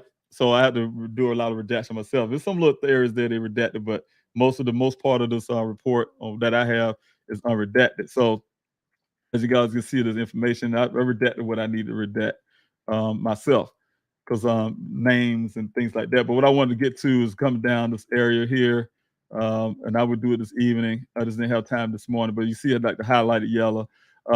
Like for instance, this part here, they said David, which is myself, stated that Daniel had been acting odd lately. First of all, I never used the word odd. That's not one of the words I use.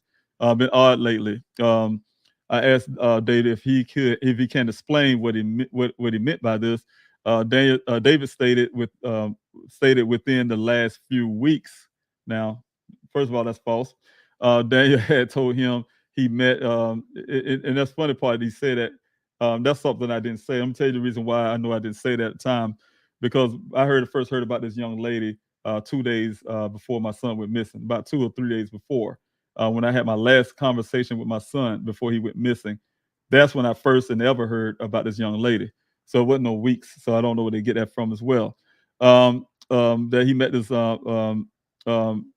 David stated within the last few weeks, Daniel had told him that he had met a woman, and that he was in love with her.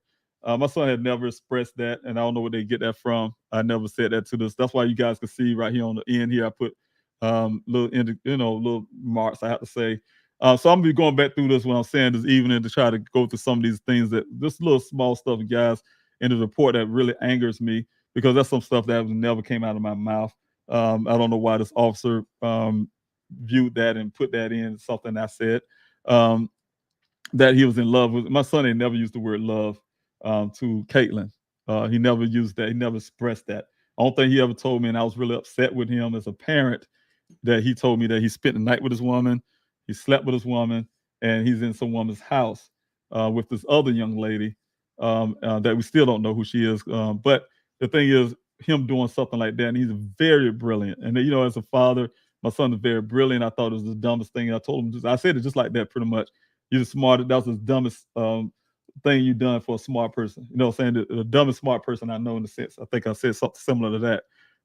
And for him to go into someone's house and spend the night with some female that he don't know, just met the first night, you know what I'm saying, and spend a night there. So that was a problematic for me. My son told me that, and that's the conversation we had, the last conversation we had. So he never expressed any kind of love about this girl. All right, first of all, so I don't know where he even get that from. So I just kind of want to make sure I kind of go through these little things, and you see me here, have some highlight here about his Instagram, for instance, you guys. So if you guys can go through this with me later on this evening, if I can pull it back up, you'll see I have all these things here, and it goes on extensively, kind of writing down and put some, like I said, notes on the side, so you guys, I can go through it, and you guys can understand where I'm coming from. And this, of course, I'm going to tear this apart. I'm not going to call the young lady a liar. One thing that was what I want to put in, this is what Buckeye allowed this woman to pull up on her, put up on their report here as something she uploaded herself, right? And then at the time, it was a hearsay. And to not only, then they put in later, we pulled some deleted text messages from my son's phone that match this right here, but it don't match his phone records. First of all, I can tell you guys the amount of texts there don't match what the text is that shows on his phone records, first of all. But then the Buckeye Police said, it corroborates what she put here, or something out of other. But where is it? Let's see it. Let's go with it. So let me tell you the reason why. I want to see them put that there. So when I match it up to the phone statement, I can show you guys how they probably even falsified that. I'm not gonna pre-say they're gonna falsify something, but I'm just saying if it don't match the phone records, then how can they say it match? Match what was put here on this thing. So the thing is, they haven't put that there yet, as far as I know. They haven't put that there yet. So I want to see what they say they recovered from his trash, the Buckeye Police Department or whoever. So that's how they, and what's strange to me, my investigator at the time, he don't work for me anymore, but he mentioned something like that. He put that in the public. Oh, we and I'm saying we, who was we? And let me say, wait a minute now. Buckeye said it, but he never did it. So is he working with Buckeye now? At the time, that's what I was thinking in my head. So I'm hoping not. But the thing is, I would like to see that. So I'll be talking about things like that this evening. So you guys come back. You can see I have this, like I said, all the stuff is really, really that I would like to go through with you guys. And but anyway, just kind of want to throw it out there. And if you guys, because I know a lot of people still look for that police report. Like I said, they actually they took it down because I'm tearing it apart. They took it down. They getting caught up with some of the stuff there that don't make sense in their report. They don't add up and things like that. And I'm sure the people are ripping it apart. But the crazy part about it, once you put something up, it's never gonna go away. People still have copies. So I think one guy you can download the PDF offline or something and things like that. So it's out there. It's just that right now you never can get it from the police department anymore. They took it down. All right. So, but I just want to go through what I want to. But I want to say, Larnell, thanks so much. Larry Hall, the Buckeye Police is as corrupt as it gets. A lot, yeah. And that's the thing. Larry Hall retired as a chief and received another position within the city, and that's the truth. Like you can see this guy, he retired. He was there when they falsified reports. Anytime they can do falsified crime statistics, that's why you guys. I say when I look at the report, I see a lot of things like what I didn't say, things that don't match what actually happened on the ground. It don't match. I was here for an entire year. I know what I've done. Some things that I have done with my searches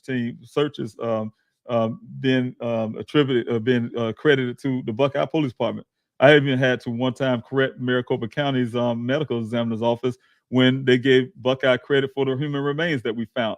The same human remains that they later come out in public say, oh, there wasn't a bunch of human remains, there was animal remains, and only the skull was human. Some crap they came up with one time. But yeah, but they got them listed inside there, the Maricopa County as human remains, and they tried to take credit until one of the volunteers brought it to my attention, and I called them and said, hey, y'all need to change that because y'all falsifying that report, and they did. They sent me I still have that apology letter. They sent it to me, and they corrected that. So I'm saying it's a lot of things that did happen where a police department would get automatic credit for. Because they wear a blue shirt or something, I don't know, and got a gun and say I'm a police officer. So we give them some kind of credit when there shouldn't be any credit, there. All right. And like Barry said here, thanks so much, Barry. Fat speaks for itself. Thanks so much. And I'll make sure I get that right. But fat speaks for itself. All right. So, all right, I'm seeing here. I think I have my last question here, Loretta. Question, David, have you reached out to that news station about mishandling of Daniel's case by the Buckeye Police Department? Well, they did stories with me before, and I talked to that station a lot. I did a lot of interviews with them in the past, and yeah, I have done some in the past with them as well. So, all right, I think I'm done here, you guys. I do see some questions here. I really want to get to all your questions. I apologize to those who I'm not able to get to. And if you guys have those questions, please, by all means. I'm gonna answer this one right here real quick though. Question: do you know if Roger and Ken had any work relations? relationship. No, I don't know that. I really don't know. Only thing I know about these two, I know Ken works for a company called Weber, and Roger worked for the same company my son worked for, Matrix New World, also called Matrix Southwest Groundwater. And Roger is an office worker. So as if they came in contact with each other, I do not know. Or if they have any relations to each other, I do not know. Yeah, so let's see. Quinn, have a work relationship, do you? Yeah, and I think that's your next question. Do they know each other? I wouldn't know. And those some of the things I've been looking into as well. People relations to each other, and that's one of the things I do have some information. You guys, I mean, you'll be surprised for the stuff I do know, especially when it comes to that police department. Some things I do know. I put it out to other agencies, but um, it'll shock you for some things I did find out. But the thing is, yeah, I'm looking for connections with people and stuff like that still, and trying to get those information. So, and you can easily get it. You just look these people up. But anyway, thank you guys. I really appreciate it. You guys could please come back at this evening and be a part of this Q&A this evening. Please like, share, subscribe to the channel. Don't forget to do that if you guys haven't already. Also, please, by all means, don't forget the day of Remembrance, September the 10th, this weekend, this Saturday at 6:30 at the State Capitol. Come down there. Please hit Eventbrite, eventbrite.com. You can type in a day of remembrance and it'll come up. You can RSVP there. Or you can go to pleasehelpfinddaniel.com and RSVP there by hitting the events tab. And if you're a family member still want to be a part of a day of remembrance and you want to be able to share your loved one's story, please contact us at pleasehelpfinddaniel@yahoo.com. Pleasehelpfinddaniel@yahoo.com and put in your request. We would love to have you out there. We'd love to be able to share your loved one's story. We'd love to be able to get you in touch with some of the resources that we have out there as well. And if you guys want to help me with the flyer distribution and you want to be an ambassador, anything like that, you can also join me tomorrow at 5:30, 5 o'clock tomorrow. Get my times right, 5 o'clock tomorrow. Just go to pleasehelpfinddaniel.com on the front page under the video. There's a Zoom link there. You can do that. I heard somebody say it last week because I was waiting for a long while. I didn't have anybody show up last week, and I'm trying to figure out, make sure the link didn't get screwed some kind of way. So I would try to make sure I re-link that. But I did have someone say, hey, I was waiting or whatever the case may be. And I was waiting as well, but I didn't see anybody come on. 30 minutes later, I had to end it. But I like to have it on there for 30 minutes. So if you guys want to join me tomorrow, you want to see my face, and you want to discuss about this ambassador program, be a part of the distribution that will help also with the foundation, please join me tomorrow at 5 p.m. Arizona time. That's 8 p.m. East Coast time to discuss the ambassador program and to be a part of that. So thank you again. And like I said, I really appreciate you guys for supporting this channel and doing everything you guys do. You know what I'm saying? I can say it over and over again. I really appreciate you guys. Thanks so much for being here. And I'm gonna say this real quick. I seen this super chat came up. Thank you so much, Gretchy Mama. Thank you so much for that super chat. That's really, really nice of you doing that. Thank you. I really appreciate that. And everybody else who have done it, I really appreciate that for your support for this channel, the support of what I do. You guys, when you do that really means a lot. I really appreciate that. I want to make sure I say your name, Gretchy Mama. Thank you so much for that super chat. I really appreciate it. God bless you for that, as well as everybody else who's here. Make sure I'm not missing anybody. But again, you guys, I will be back this evening, and you guys can come on this Q&A and join in with me. So anyway, love you guys. Thanks so much, and I'll see you next time. God bless.